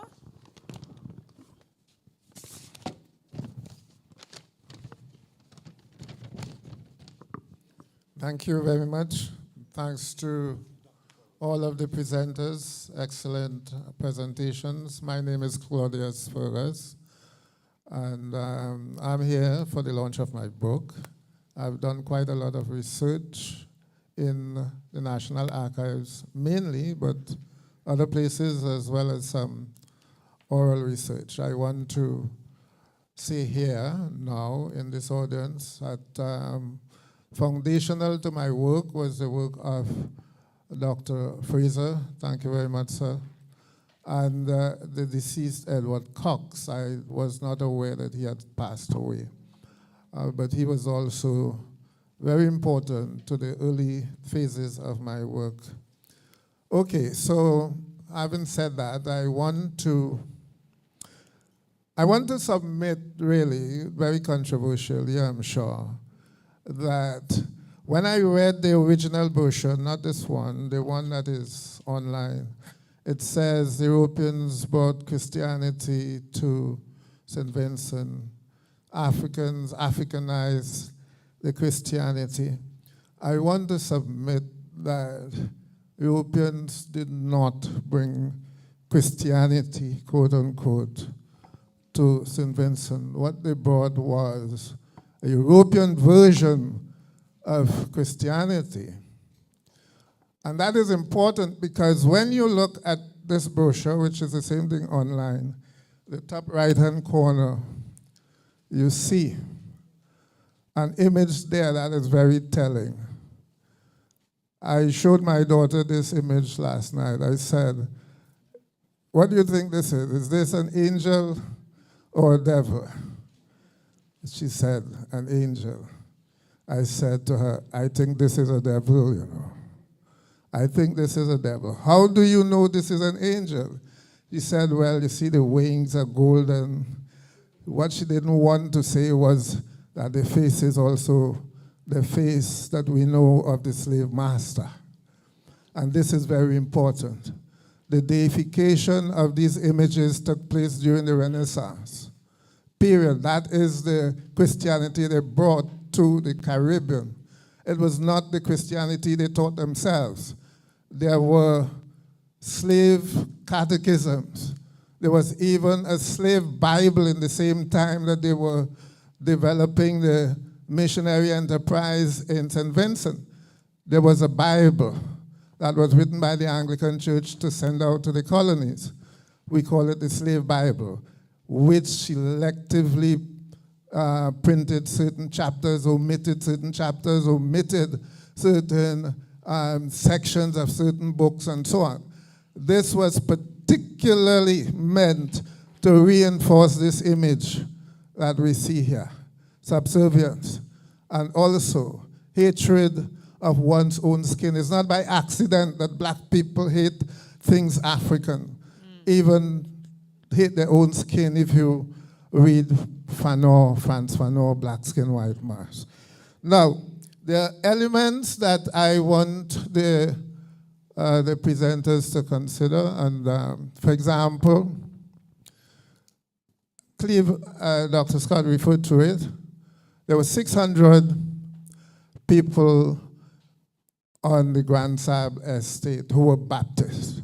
Now that is something that intrigued me for years. I thought, how could Methodist practitioners transform into the spiritual Baptists when the fundamentals are so different? For example, from infant baptism to adult or credo baptism.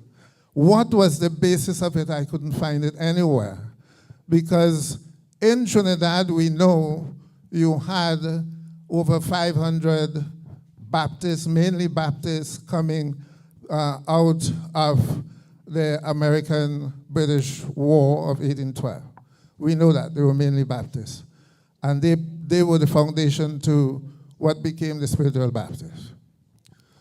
In Jamaica, we also had Baptists from North America moving there.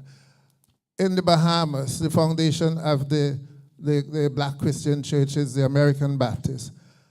Yet I couldn't find anything in St. Vincent until I got this document that spoke to the movement from the United States to the Bahamas to St. Vincent, 600 Baptists.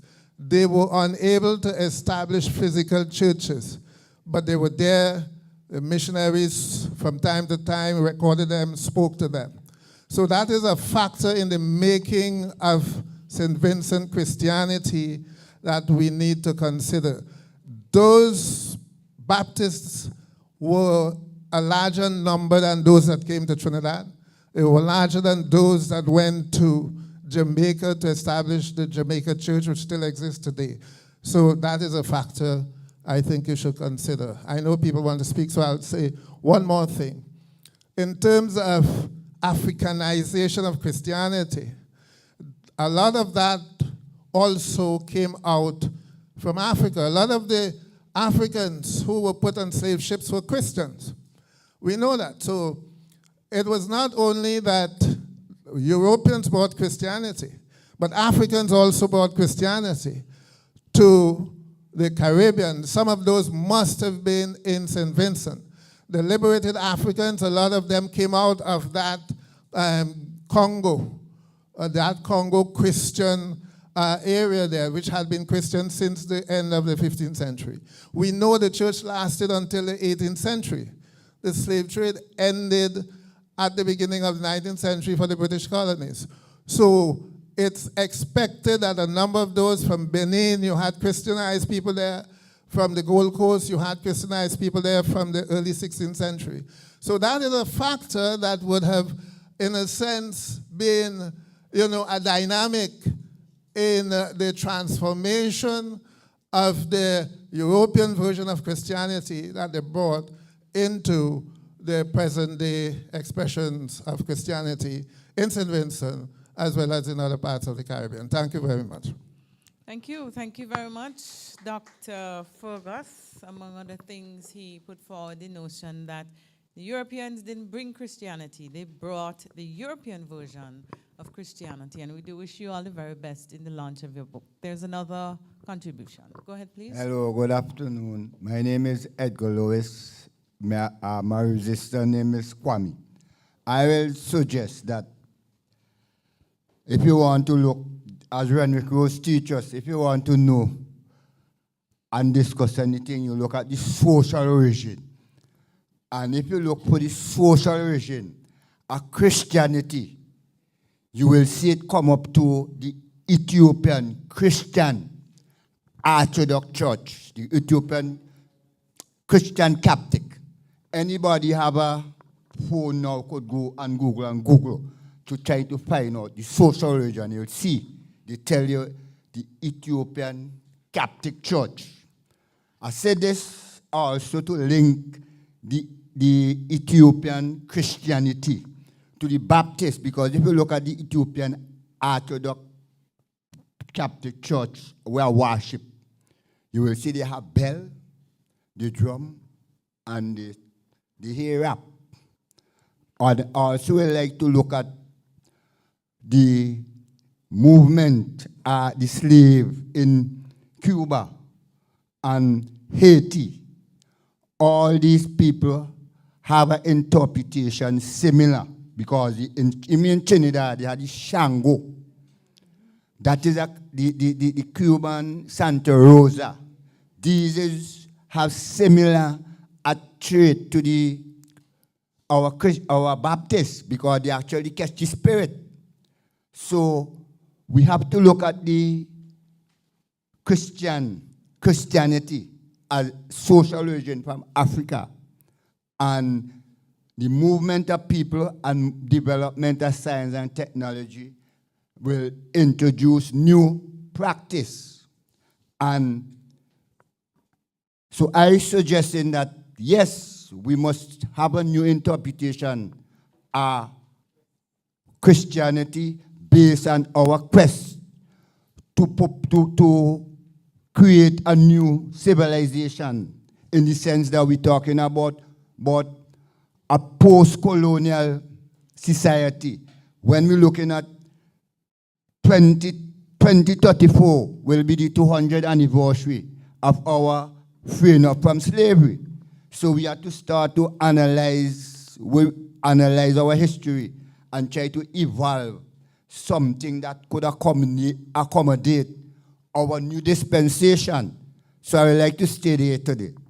All right, thank you so very much for that contribution, Kwame. Are there any more? Just kindly raise your hand, indicate. All right, there's one from the parliamentary representative for this area.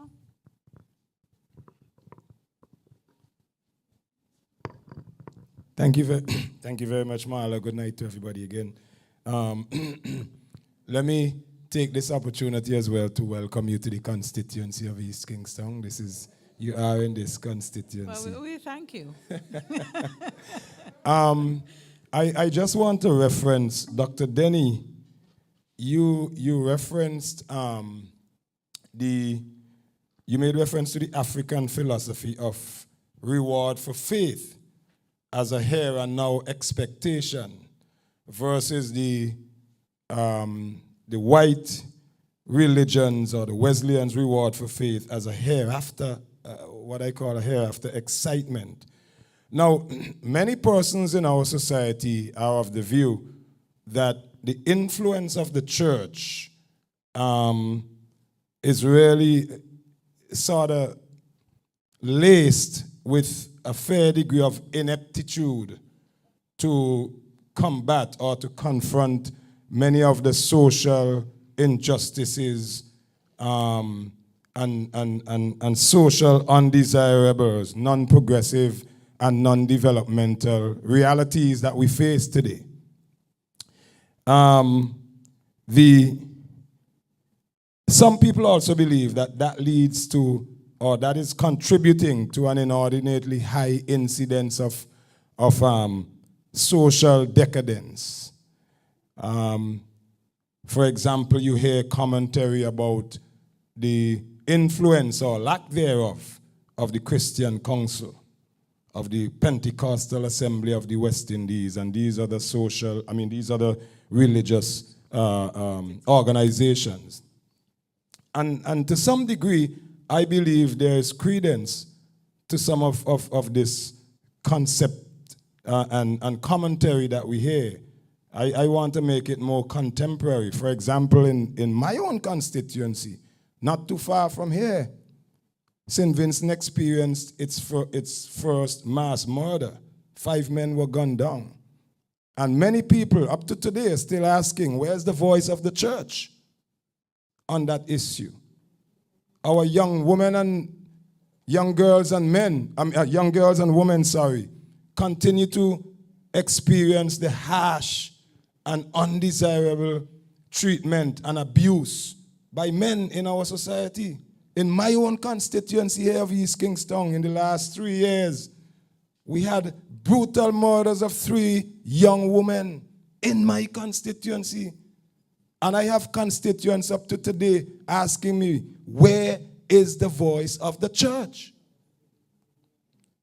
And this is not a reflection of my position, so I don't want anybody to castigate me and say that I am criticizing the church.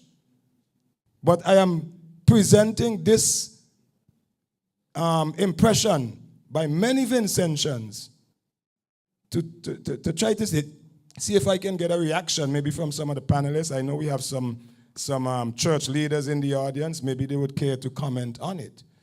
But it's a real and to some extent existential danger if we embrace the concept that the influence of the church has been weakened to the extent that the social decadence and the challenges that we face become even more difficult for us to deal with. I would be interested to hear some response if possible.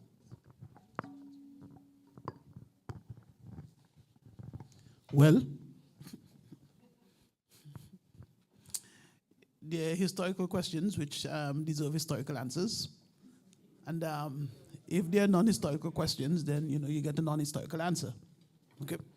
And the first frame that I, put in place is and it was not a criticism; it is a description of Christianity, where the reward is deferred. That is to say, the goal is to go to heaven, but to go to heaven you have to die. Unless you reach that point in Revelation where you have everyone just simply heading to heaven. But broadly speaking, the fundamental principle is that to go to heaven, you have to die, and so on. And there's nothing particularly European about that either, because the faith itself didn't emerge in Europe; it emerged in the Middle East. Okay, and Africans were Christians long before Europeans, in terms of the earliest iterations of the faith. In the first centuries of the faith, there were Africans who were fundamental in the elaboration of Christian principles, and so on.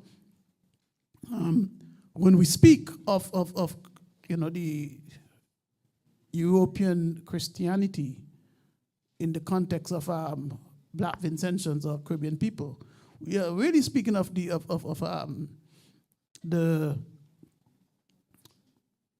sub-Saharan Africans, who, as much as Dr. Fergus makes the point, which is quite well made, that there were Africans who were Christians who arrived here and so on.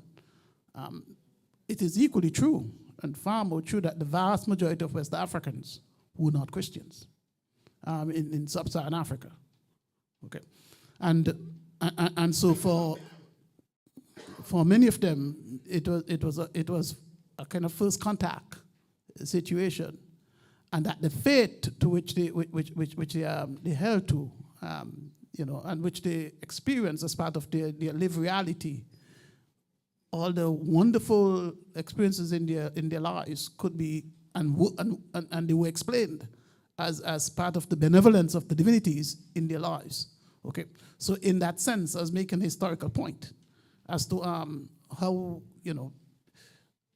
in the instance of the Caribbean and the Americas in general, you have different forms of hybridization where African ideas and Christian forms or European forms of Christianity intersected together, and hence you have new realities coming into existence. As to what that means for this modern moment, which is your concern, and how the church intervenes in this modern moment, then clearly the best people to answer that would be the church leaders. All right, thank you. We have another contribution, Zoila Ellis-Brown. I really want to thank the presenters for a very well-researched presentation. I think that a lot of information that came out today was extremely helpful, interesting, but quite disturbing in terms of how much this is known in St. Vincent and the Grenadines, particularly amongst the young people and the general population. I hope the history book will address that.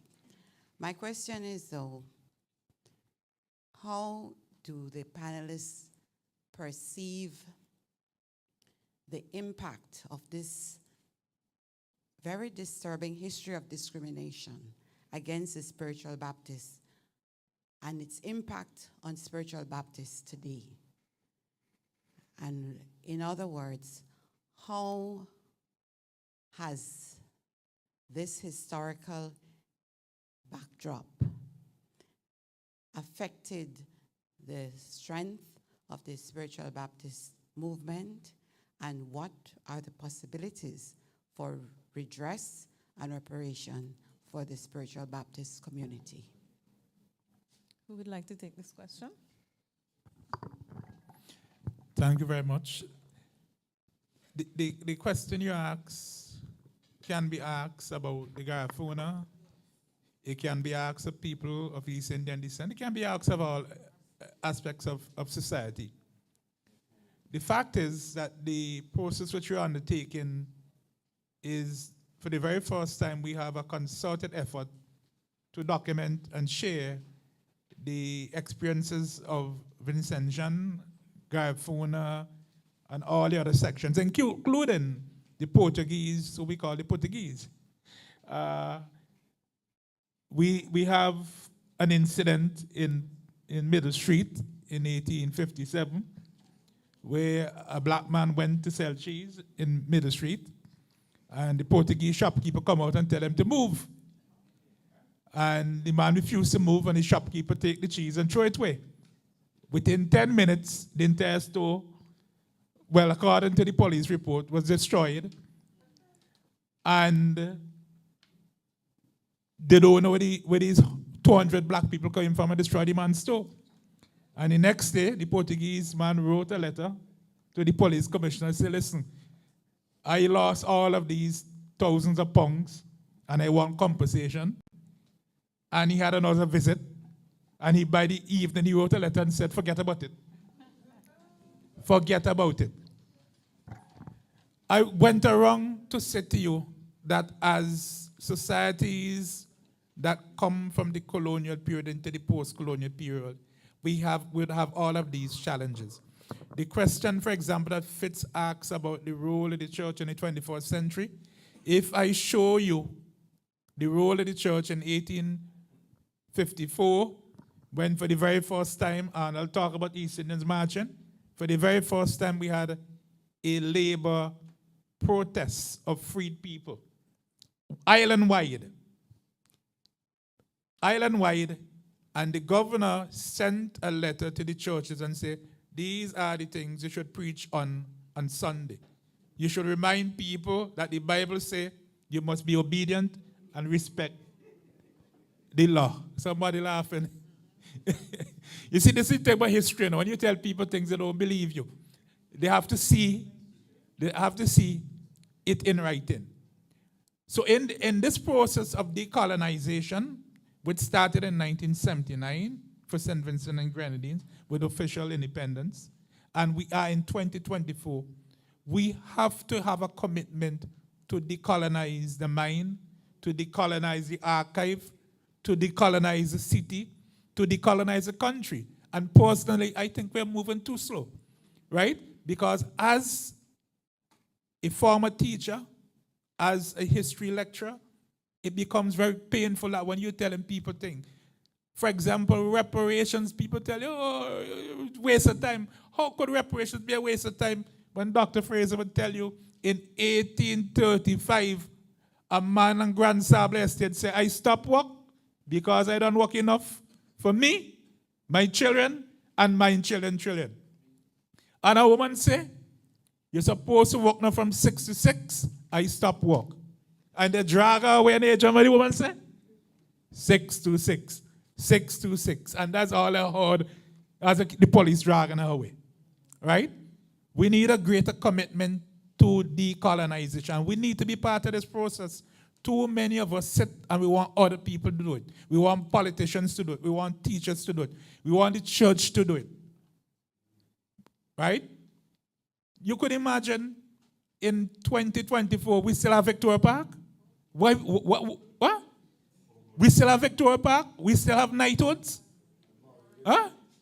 And Murray Village? Come on, people. We need to quicken the pace of decolonization. Right? Bob Marley have left us.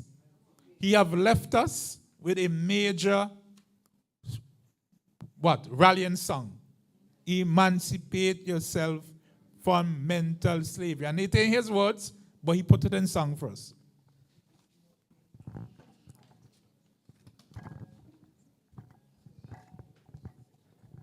Yeah, in responding to you, unfortunately, many of the spiritual Baptist people know little about what happened. And there were some other things working against them. One is that they were poor people. A lot of the middle-class blacks refused to identify with them because they were seeing beyond the Shakerism thing. These were poor people. It is only in recent times that we begin to have professionals and other people identifying with the so-called Shakers. The propaganda that was being spread is that what they were doing, these were traits of African barbarism, and this is something which came out of slavery at a time when the Europeans were still trying to maintain control. The church was a very important factor. And once you have these people developing their own leadership independent of the European church, then it presented some problems to the authorities. So I think we have to put it in that kind of context. Also, little was said about the economic situation. That was also key to what was happening at that time, and to the position in which even the church found itself, because here were these people who could not afford to dress properly to go to church, who could not afford to pay the fees, having their own churches, with the result that the established churches were getting less revenue to pay their priests and so on. So it's that broad context. And also within that, the whole political situation is very important in understanding what happened to the spiritual Baptists. And it is good that today we are able to recognize and to give them a holiday. And I don't think many of them appreciate what had happened, which has led to this. And when I'd first written the book on the spiritual Baptists, it was written really in a style, not as an academic book, but something that ordinary Shakers or spiritual Baptists could read and realize the situation out of which they came. So, that is a very broad context, and we have only touched on bits of it. Thank you. I would make one more point. It seems to me that history unfolds. There's a sequence, okay? And we want to be able to tell that story. And as we tell that story, we have to ask ourselves, what is the significance of that story, okay? And if you take, in this specific instance, the trajectory of spiritual Baptists, we see how they emerge. We see how they were ostracized, oppressed. And we see how that oppression was transformed, how they regained their freedom to worship. To me, that's a heroic story. That's a glorious story. That tells of triumph over odds. Okay? It had been a hidden story. So, while I understand, okay, because my mother is a spiritual Baptist, my grandmother was a Methodist, okay, and my brothers are all kinds of things, and sisters, okay? So I understand all of that. But there is no question that in telling the story, you have to have that trajectory, which is, and know that spiritual Baptist was once upon a time this religion which were placed on the outskirts, on the margins, which was criminalized. No, it's not. And so in that sense, we reclaim our history. We tell our story for ourselves. And and ultimately, it's not a spiritual Baptist story. It's a Vincentian story. It's a Caribbean story. It's something for all of us. Okay, thank you. I recognize a comment from J.K.L. Good evening, everyone. First and foremost, I always give thanks for space like this where we're able to commune among the generations. So I start by sending a share there. I welcome particularly the conversations that were happening and the points of reference within this new publication. As a young grad student and performance artist myself, who have been particularly interested in how in performance and the sacred and popular performative traditions of the Vincentian space, I welcome the publication mainly because it has been very difficult for me as a young student to find particular published research, save and except for Dr. Fraser's book on Vincentian Shakerism, to borrow that word, though I don't like to use it. Dr. Scott, in your setting of the, Dr. Scott, sorry, in your setting of the context, you made it clear that the purpose of this evening was one of decolonization, where we are viewing how enslaved Vincentians were able to advance their decolonization process. And maybe this is a call to action, maybe as we close the night. As a young student myself, I have a sort of a love-hate relationship now with academia, where we would sit and we would talk in these beautiful halls and we would use all the jargons. And at the end of the day, the people that we are talking about and the cultures that we are writing about, they themselves have no idea what we are talking about. So I say it's a call to action because as an artist, I see that there is where the story and the impact of, as Mrs. Ellis Brown would have raised, can continue. Seldom in our space in St. Vincent, there's a collaboration between the artist and the traditional intellectual.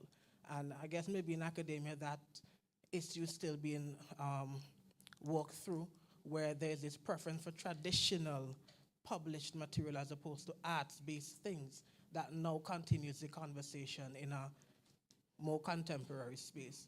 And my final point is one of offering collaboration, where there are young artists, young contemporaries who are trying to raise these important conversations and continue this decolonization process, but seldom, most times, do we ever share space with the intellectuals and the elders in our spaces. So where do we find you? There's oftentimes an elitist sort of an operation and sometimes undertone to academic spaces. And I trust that with this new publication, we are able to fix that and collaborate to continue this process. Thank you very much. There's an article that the late Professor Rex Nettleford, former Vice Chancellor, wrote about the Caribbean artists. I don't know if you're familiar with it, but I will say to you that there's a generation of intellectuals, including myself, in the academy and outside. Now, the publication that we're working on, we have in it, for example, earliest examples of calypso in St. Vincent. Almost anything you could talk about. We have in the dress. If you want to hear Vincentians cuss, listen to Vincentians in 19th century, the police report that we could cuss. So the earliest examples of Vincentian obscenities, you could find them in our book as well. All right, so in the interest of time, we're going to have to wrap up soon. So make this one quick, please. One more thing I want to make a point. Now, remember, Rome used to practice paganism. And remember, they used to persecute the Christian. And remember, Constantine used, when he had the power struggle with the elite, he took up the cross and mobilized the masses to overthrow Rome. And then here, from the Nicene Conference, we had Christianity becoming the Roman predominant Christian, the Roman religion. I'll make this point to say that religion, our philosophy, always come into contradiction with the old existing order and a new emerging philosophy of religion does emerge, and there will be conflict. So in this context of St. Vincent, why are we talking about Baptist Day? Is a call again for we as a people to forge oneness and one civilization, and are talking about making a contribution to the art movement. The dramatists, the poet, the songsters have to champion the call, drumming for spiritual, mental, and post-colonial construction. Okay, thank you. Thank you, thank you. And here is where we wrap up the evening with the vote of thanks. So we now call on Sharon Gary, Marketing Officer Acting at the UE Global Campus, St. Vincent and the Grenadines. Thank you. Thank you. Brilliant. Thank you, Marla. 1 Thessalonians 5:16-18. Rejoice always. Pray continually. Give thanks in all circumstances, for this is God's will to you in Jesus Christ. So this is where we give thanks. And being a religious theme, my neighbor, being a religious theme, you know, we heard about the struggles of our forefathers and the faith and how church helped them. And today we are grateful that they have given us this fundamental being. Dr. Godwin Friday, leader of the opposition, we thank you for being here, always supportive. Next time, maybe you will present. His Excellency Francisco Perez Santana, Andrenia Bermudez, his lovely wife, always supportive as well. Give them a round of applause. Gracias. Ambassador of the Republic of Venezuela to St. Vincent and the Grenadines. The Honorable Fitz Bramble, Parliamentary Representative for East Kingstown. We know you wanted to go to another route, but we're staying on this track. We're staying on this track, but thank you for trying. Reverend Philbert Daly, Superintendent of the Kingstown Chateaubriand Circuit in the Methodist Church. Put your hands up in the air. Give some excellent sermons. Thank you so much for coming. Father Mark De Silva, always, yes, no, we will mention you. Thank you, Father Mark, for always showing up as well and being supportive. Rev at the Methodist Church as well. Oh, my Monty Mall, thank you for coming as well. Thank you. Zoila Ellis Brown, I think she left. Thank you for always pursuing the area of Garifuna, helping us understand. Dwight Venner, I call him number one. One time I went to an assignment and he was the MC. He was okay. So from then on, I called him number one.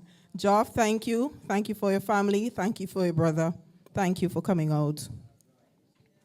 Ms. Radhika Stevens, representative of the Department of Culture. She emphasized the importance of the rock and the power of God. Head of site of the University of the West Indies, Global Campus, St. Vincent and the Grenadines, Dr. Risa Noel McBarnett. Give her a round of applause.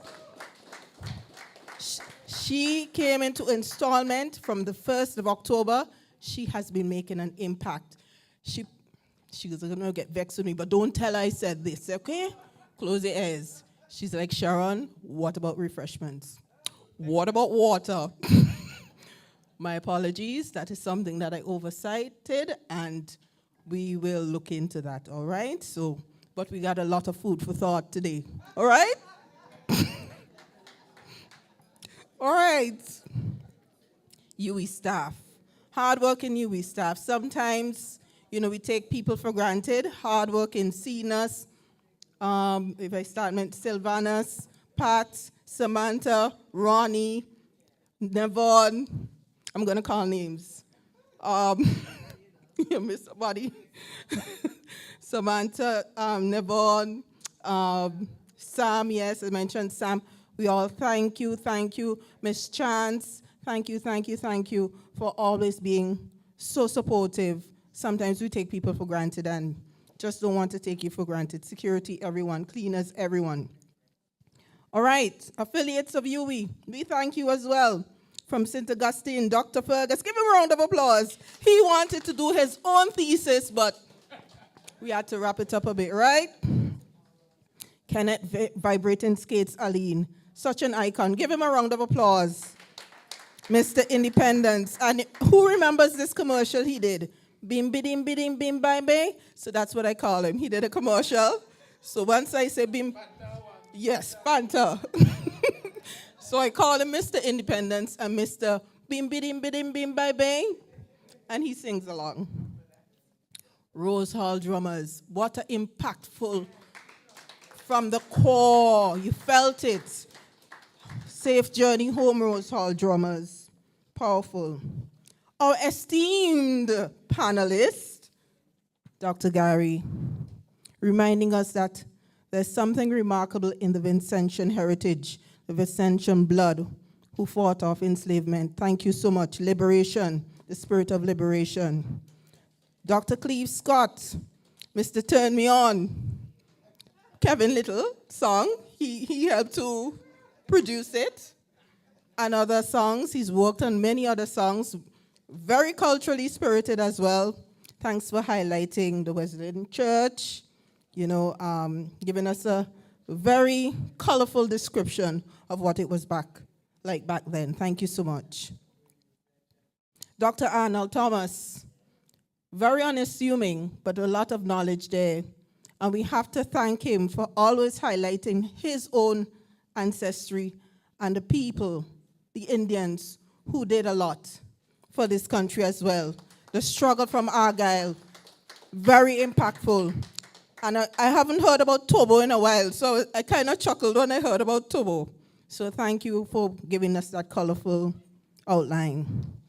Dr. Adrian Fraser. Round of applause for this man. Once again, we sometimes take people for granted. We thank you, Dr. Fraser, for always being willing to contribute. Former head of site, you're still willing to contribute. And we thank you for highlighting what the struggle was for the Baptist Church. I will respect the Baptist Church. All right? The media. Thank you, Cap Balcom. Thank you. You see that man right there? Excellence in terms of quality programming, and his wife, quality streaming, and he is generously giving others the opportunity to stream as well. So VC3, API, Nice Radio, Monty Stream, NBC Radio, we all thank you. You all have been on these platforms. All right? And WeFM. All right? So you can look back and see on our UE Global Campus site, UE Global Campus in Vincent and Grandine's Facebook site, and UE Global Campus Instagram, Twitter, and TikTok. Yes, please. And those viewing and listening at home, we thank you as well. We know you could make it. I know Reverend Leopold, he was in Grenada. He wanted to make it. I know Bishop Melville Pompey, he wanted to be as well. Thank you for those looking and listening. We appreciate you. Lastly, we thank you all for being here. Thank you for making your presence felt. And, well, just wait. Thank you for making your presence felt. We thank you and we wish you to go home well and have a safe journey. But of course, don't think I forgot you. Looking all lovely. Thank you so much, Marla Nanton. Give her a round of applause again. Marla, thank you. And she stepped in, said, Marla, not me today. Can you take? No problem, Sharon. Just give me bam, bam, bam. That's what you're talking about. Excellence. All right? Thank you, everyone. Have a happy independence. We love you, and we appreciate you. Get a safe journey home. All right? Thank you. Thank you.